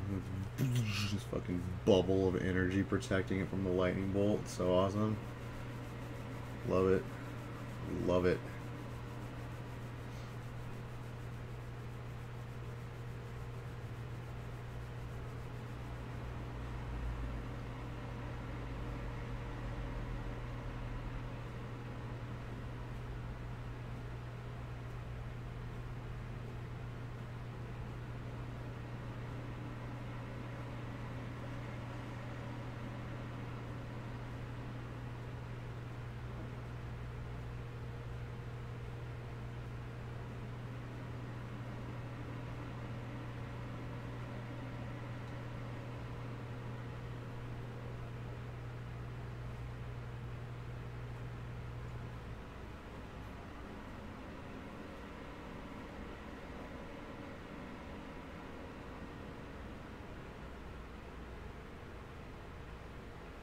That's getting countered.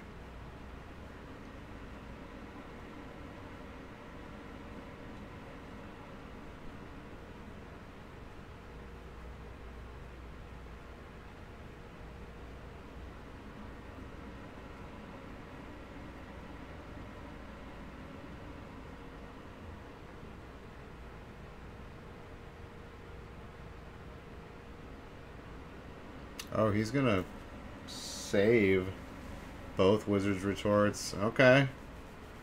Because he knows he can get the job done just with the Ifrit and the Djinn. So he's just like basically like on board wipe because he doesn't want him to board wipe and have counter magic backup. So he's just like he's doing what the deck does, protect the valuable creature, you know.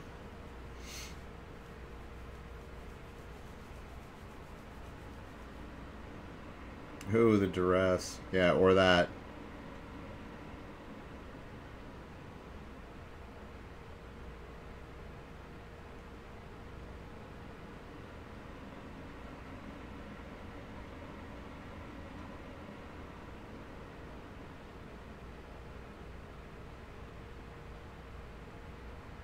That's getting countered. So he needs to chump block the Ifrit here, or the Djinn. Go to 3. And Reed just needs to hope he doesn't have a board wipe at this point. If he top decks a board wipe right here, it's going to be pretty bad for Reed.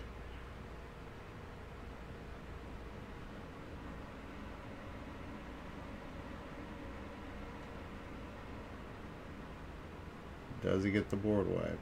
No, he doesn't. I guess he could still Chemist's Insight into a 1-drop or into a 2-drop removal. Or 3, actually 3-drop, so he could get a Mortify. He's probably going to activate as Kanta, actually, versus playing Chemist's Insight. You get to see more cards.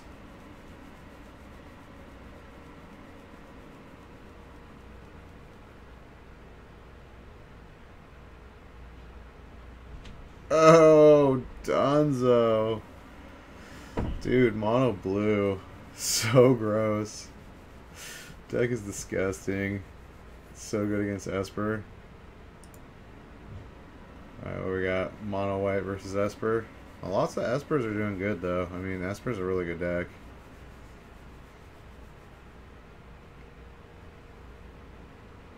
The Reets. The Reetsy. Loritza. Mr. Ritzel.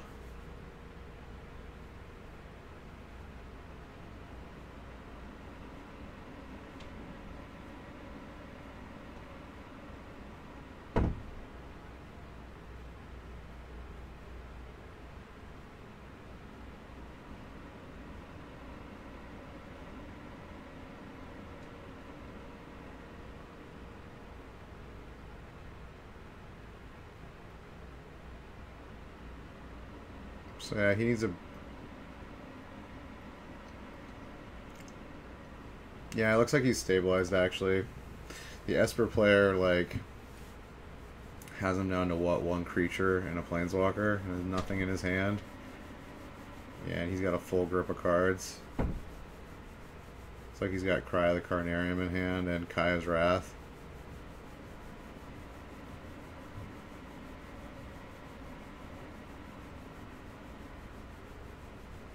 Yeah.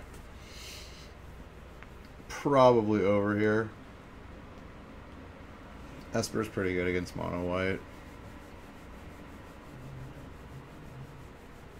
Because it can keep up with the creatures. It doesn't really have ways to protect its creatures, so...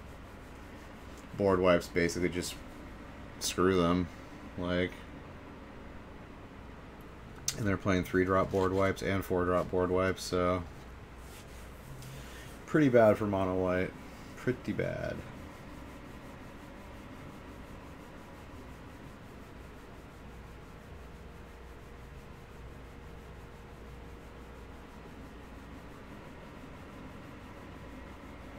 And he didn't flip Legion's Landing either, which Legion's Landing is like the godsend against Esper because you can just keep pumping out creatures. He really needs to flip the Escanta if he wants to win this, or the Legion's Landing if he wants to win this game. I don't think he's gonna win. I think it's now that he has Teferi out, yeah, probably not gonna happen.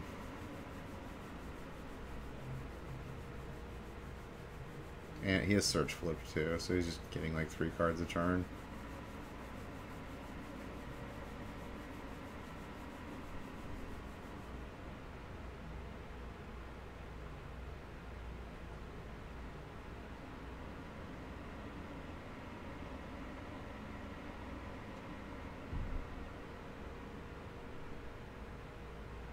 To Kaya, everyone's reading Kaya. This is like a surprise for this like surprise Kaya. Kaya's in the new meta. People weren't expecting her, I guess, but someone found out that she was really good against, you know, all these monocolor decks that play 1-drop creatures and do a lot of damage. So she's got life gain and, you know, creature mitigation as her first 2 powers, and then her ultimate's actually a way to close the game too, so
I guess like ulting, if he can ult a Johnny, that's another easy win. Well, not easy, but it's inevitable.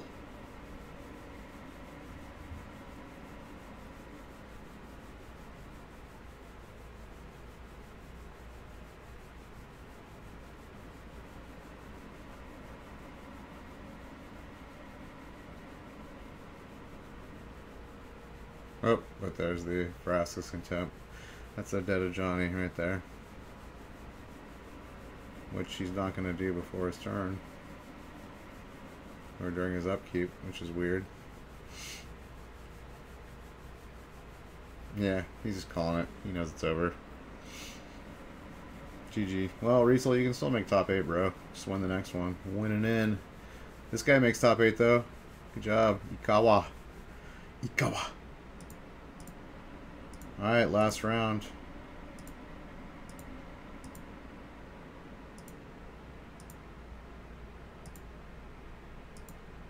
Simon Gertzen. Oh shit, LSV, are you gonna make another top 8? LSV, you're disgusting. You disgust me. It'll be like his 6th or 7th top 8. You disgust me.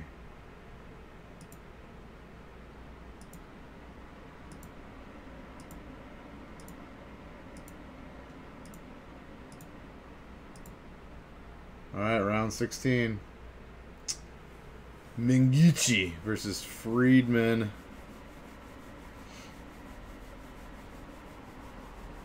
It's like a soul type mirror. Oh. Oh.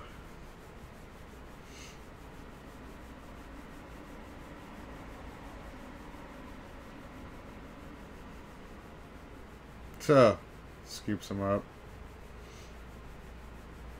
Too much card advantage. Yeah, they're all using those unicorn sleeves.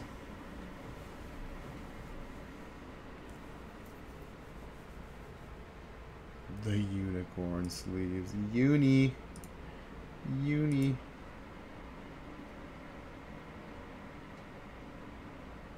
Ooh, Autumn Burchett's gonna make top 10 or top 8. Hell yeah, dude. I love Autumn Burchett. She's awesome. Dude, LSV, you sick motherfucker. You're gonna top 8 again. Oh my god. He's so gross. So actually 112 and 4 might not make it. And he's got the lowest tiebreakers for the 12 and 3, so he might actually not make it. He's kind of on the cuff. Kind of on the cuff. Who else we got? Dude, Jack Kiefer. The Kiefer. The Keef.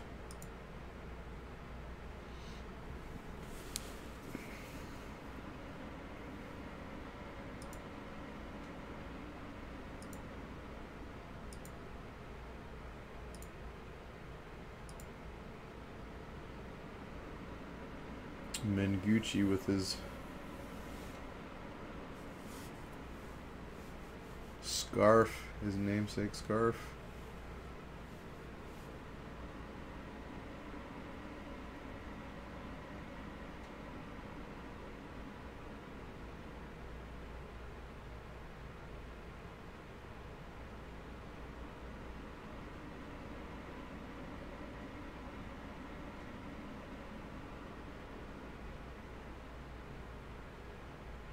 Double land draw. Like, that's so gross. That's so gross. You just played a 3-drop creature and got 2 lands from it. That's gross. It's so gross. Drew 2 cards.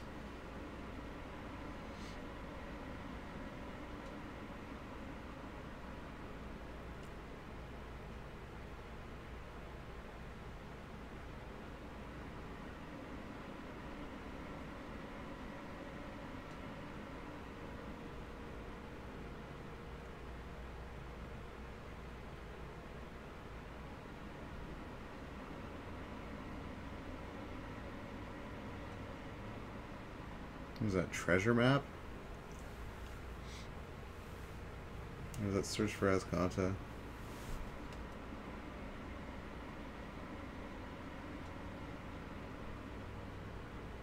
Oh, it's Hadana's Climb? Oh, it is.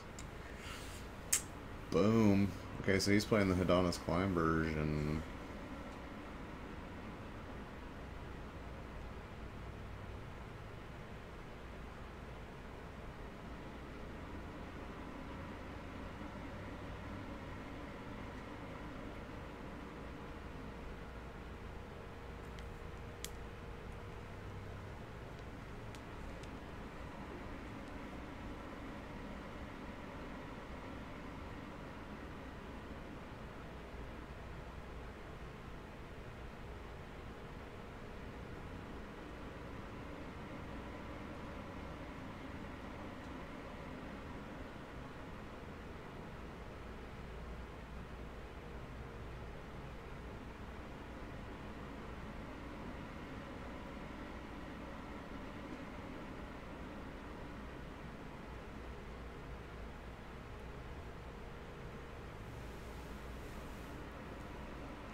Havoc is a small price to pay for data.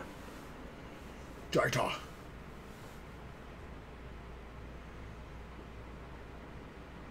Oh, Vivian. Vivian.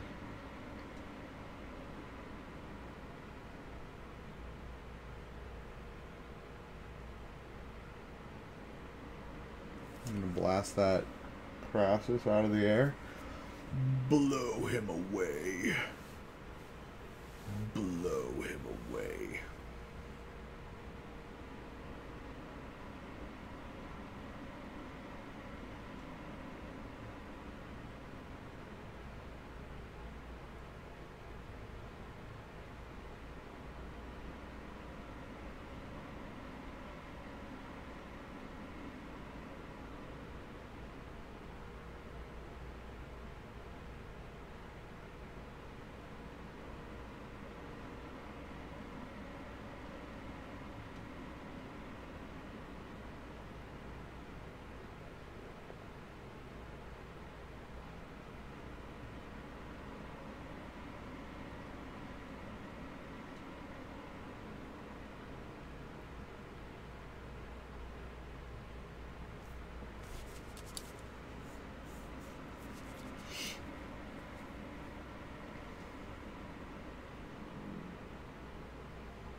The Battle of the Vivian Reeds.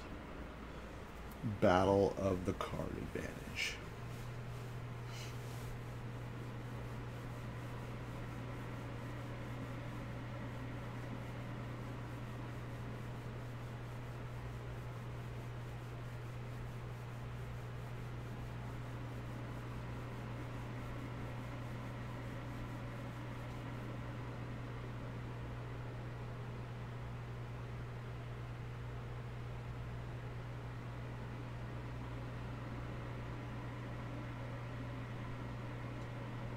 They both just have 7 cards in their hand.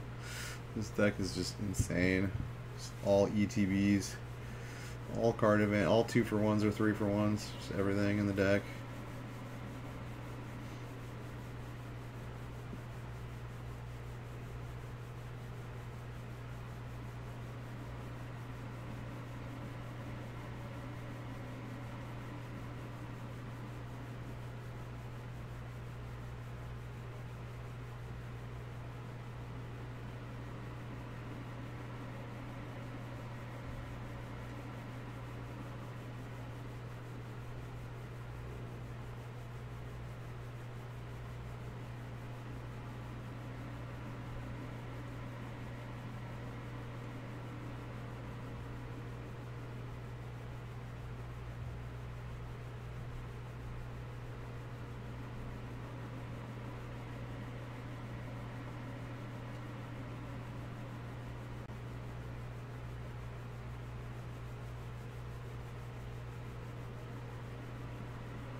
Kind of just removing each other's boards.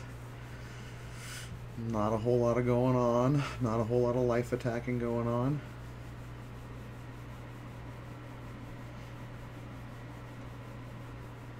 Although the Gucci still got the Vivian online.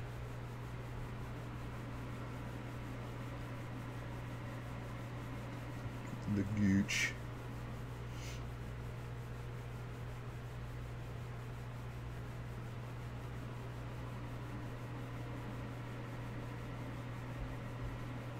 Got the double cast down.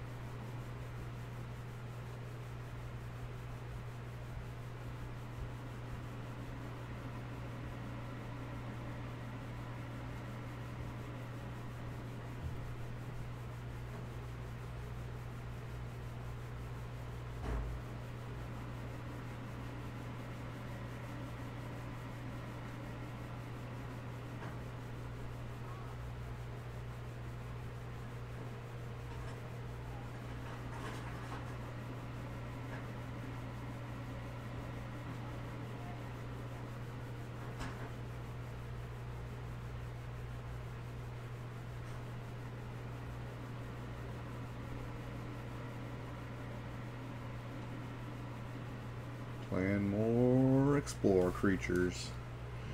Playing those Explore creatures.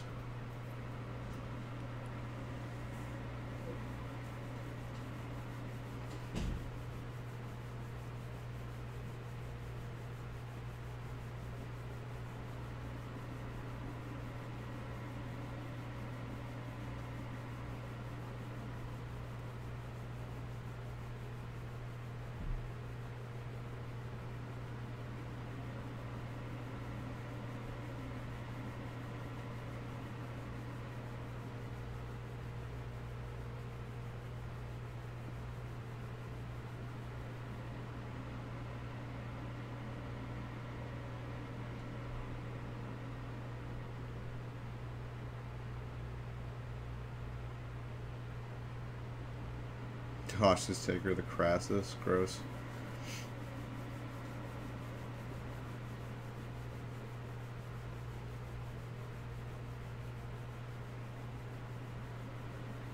Yeah, they're both playing for the winning end.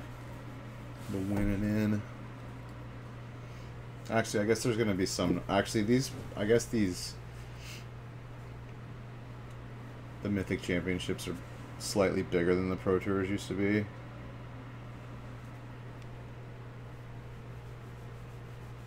So maybe a couple 12 and 4s don't make it.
Dude, the battle of the hostage takers.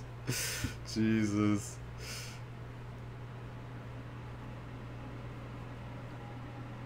I remember this was a thing when, dude, serious hostage taker battle. I remember this because when Hostage Taker first came out, it was super popular, and then it like totally fell out of favor for like, you know, a year, and then like now it's back. People are playing it again. But yeah, I remember like hostage takering hostage takers and like, you know, getting a 5-for-1 off of one hostage taker. It's pretty disgusting. Pretty gross.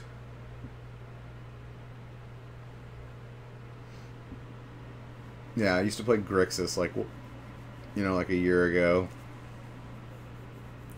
And I played like hostage taker main. And also the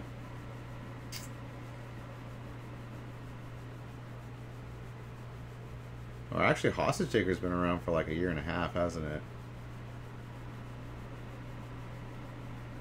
So it was like back in the energy with the energy decks. Yeah. I had the Sultai energy deck. And it played hostage takers also. So yeah. All this stuff's rotating out in like, I think like 4 or 5 months. It's the set after next, I think, is when the block rotates. So Ixalan, the 2 Ixalan sets, Dominaria and M19 are going to rotate out of standard. So no more Teferi. Teferi will be gone. Hostage Taker will be gone. The check lands will be gone.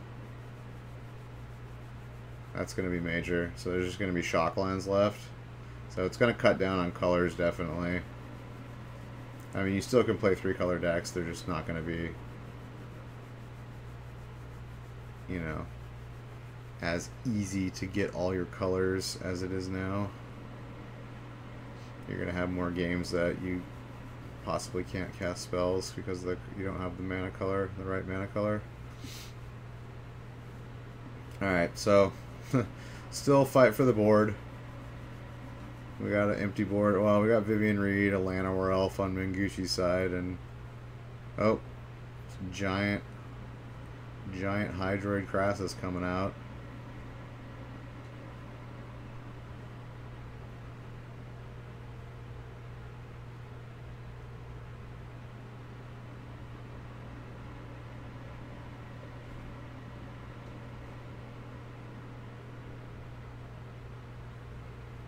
Hey Nicholas, I have a question for you.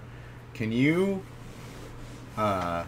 adjust the video settings at all for my stream, or is it just one? Is it just one setting and you can't change it? Do you only get that changer, like the setting changer, when you become partner? Because I'm streaming at 6,000 bitrate right now, and I think I might be streaming too high. Because if people can't lower the resolution or lower the quality, then they're not going to be able to watch unless they have decent computers. So I think I need to turn that down. Oh, you can change. It can go down. You can turn it down.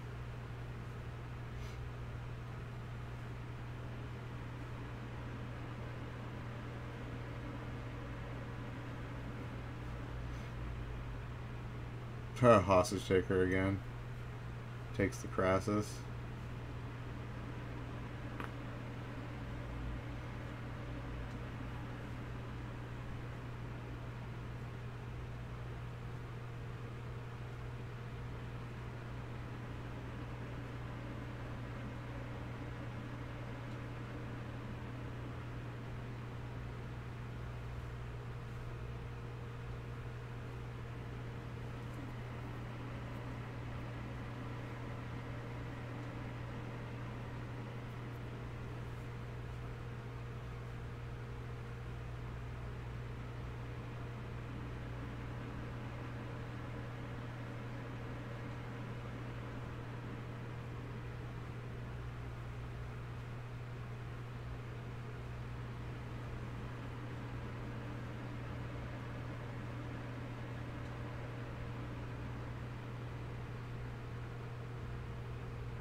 Alright, so he kills it with the trigger on the stack. Alright, he's got it. Game 3.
Dude, Mingucci has 3 Pro Tour top 8s and 0 Grand Prix top 8s. Dude, that's crazy.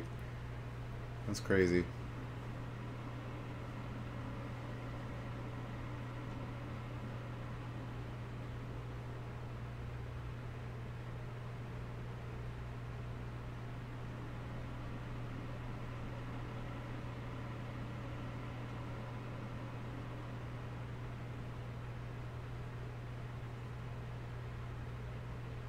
So he won a PTQ, got to the Pro Tour, or won an RPTQ, top forward one, and got to the Pro Tour, and then freaking just made his run off that. Dang, that's the dream. That's the dream. Although he's played in 71 Grand Prix, that's a lot. Feels bad not to top 8 after 71 Grand Prix. Although I'd probably take three Pro Tour top 8s over Grand Prix top. You know, I'll take that record. Since Pro Tours are a lot harder to top 8.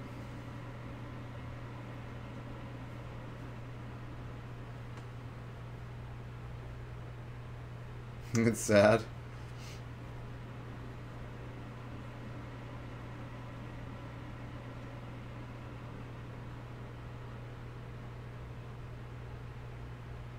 Dude, this mirror match is kind of boring. Like, they're just like playing creatures and like clearing the board. It's just like there's not a lot.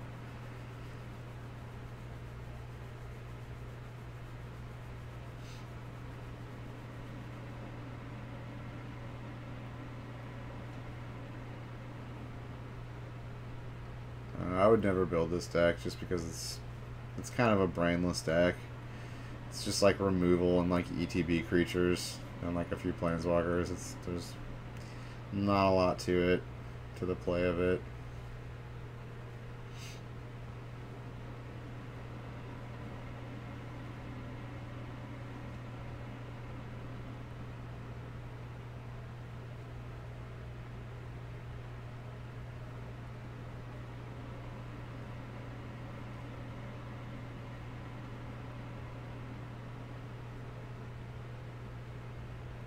He's got Carney T. Carney Tizzle.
No, they always do that. Put it on 9 instead of 6.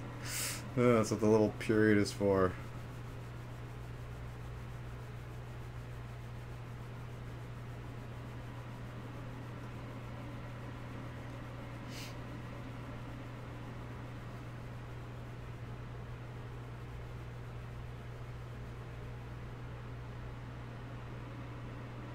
Ouch. Alright, he's got the cast down. Okay, he's not dead. Gonna cast down the Crassus, yeah.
I could see him finality here and then swinging in. Oh no, I guess he can't kill, but he can put the Vivian down to 1.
Nether Jade Light.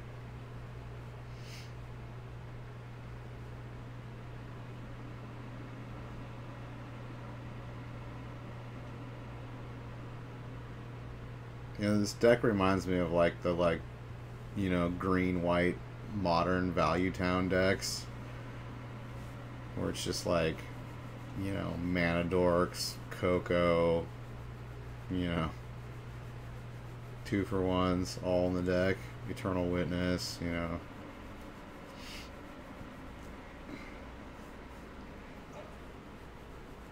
sometimes with the infinite combo, sometimes without the infinite combo. Like,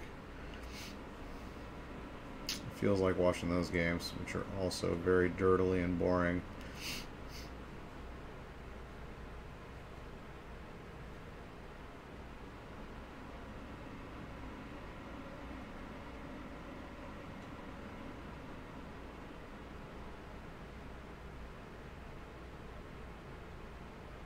Okay, he's going for the aggressive play. Finality.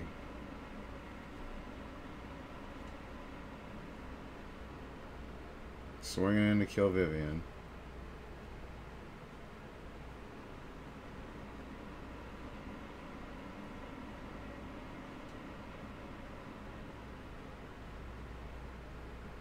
Looks like he's pretty favored to win now. I mean, I don't think he has any way to get rid of Carnage Tyrant. I got things too big. 9-8. I think it's the end of the line, Friedman. I think it's the end of the line, bruh. Dude, Mingucci. Is Mingucci going to get his 4th Pro Tour top 8 right here with having 0 Grand Prix top 8s? I don't know if that's good enough to get you into the Hall of Fame. It might be. If there's no one else with 4 Pro Tour top 8s, then Mingucci might get into the Hall of Fame here if he makes the top 8 here. That'd be crazy. Get into the Hall of Fame with just 4 Pro Tour top 8s and no other achievements.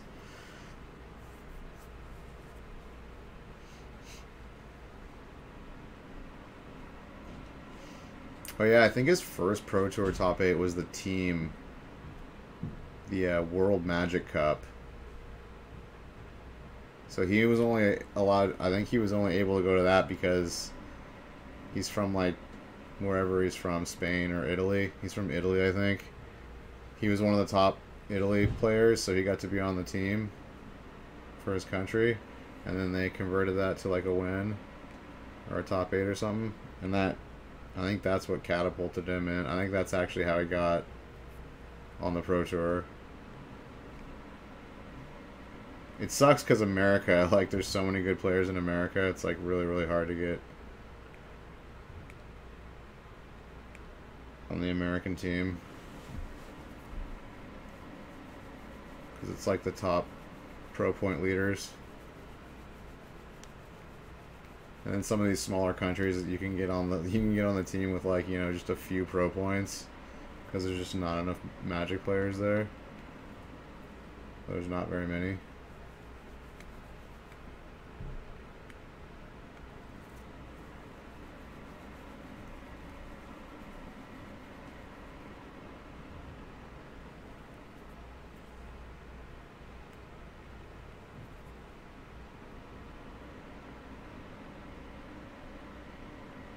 Oh, Friedman. Friedman's sad. He doesn't have any Pro Tour top 8s. Sucks, bruh. Sucks. I think he knows. I think he knows it's over. Yeah, he knows it's over.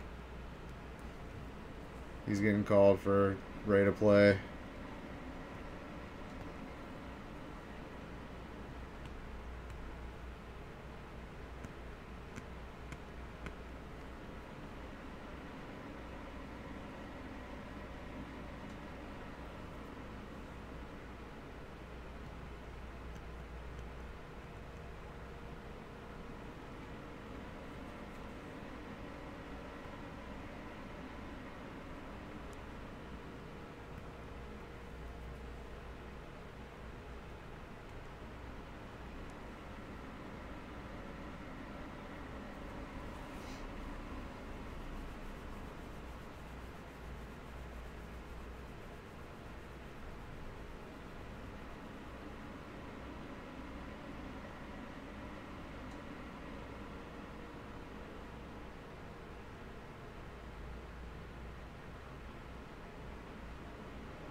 Yeah, I don't even know what Friedman can play to get himself out of this. I don't think there's anything.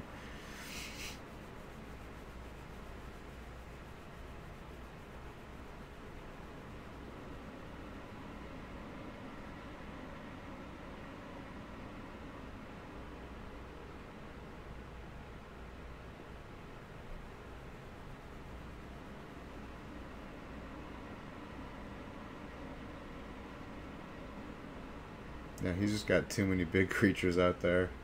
That little board wipe is not going to do it.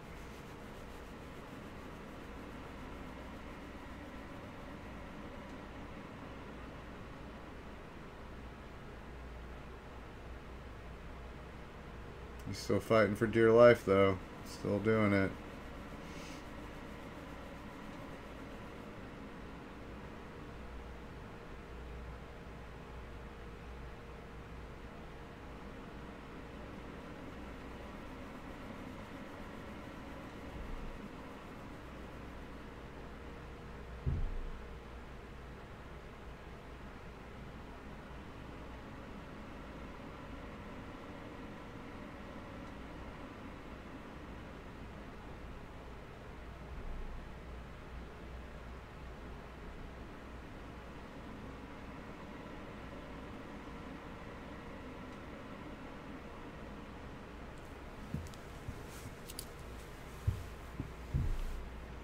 He's gonna hostage take her again.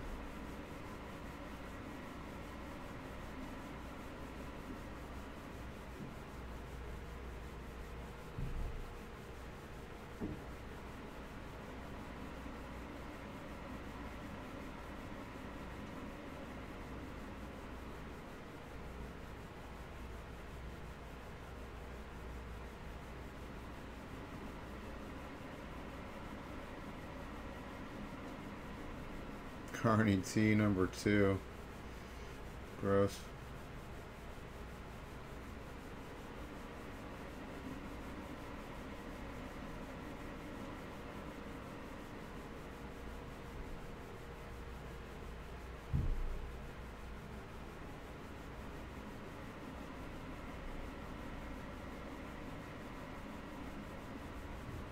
Carney T.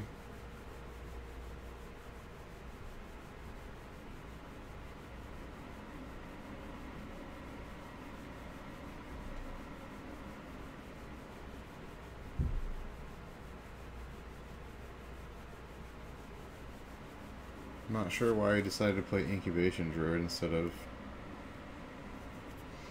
Carney T.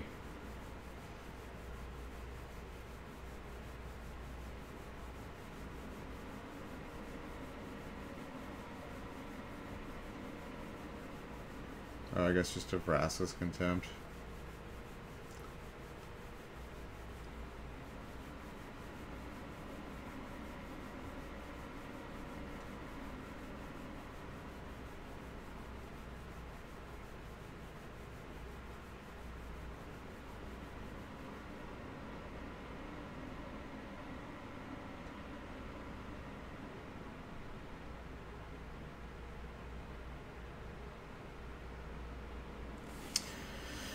Mengucci. Oh, poor Friedman.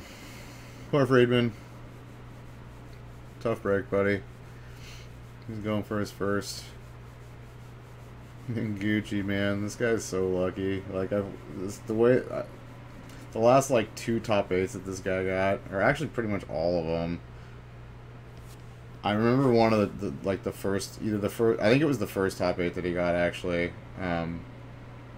He was playing against his teammate in the finals, and he got his teammate to like concede to him, and the teammate didn't want to. It was clear he didn't want to, but he was showing him that he could like win. If they had more time, he would have won. But I mean, like it wasn't certain. Like it was far from certain. They were playing the same deck. It was a mirror match, and he got the guy to concede to him, and that got him into the top 8. So he has a very nice teammate, for sure. Snuck his way right in there. And then the other time he made top 8, it was some other, like, I think it was, like, he was, like, right on the cuff again. And, like, he got there by tiebreakers or something. But, yeah. Still, he got there. Still, he got there. That's it. Let's look at the top 8. Let's look what the top 8's gonna be. Top 8 announcement. Alright. So, Carvalho.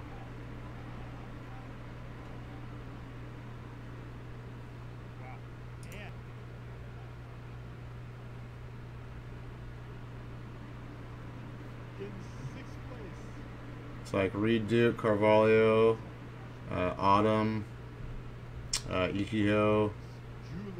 I forgot that guy's name.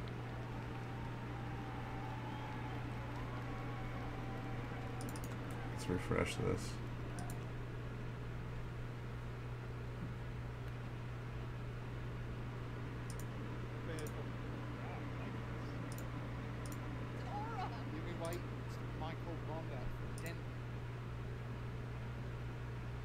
Dude, did LSV make it?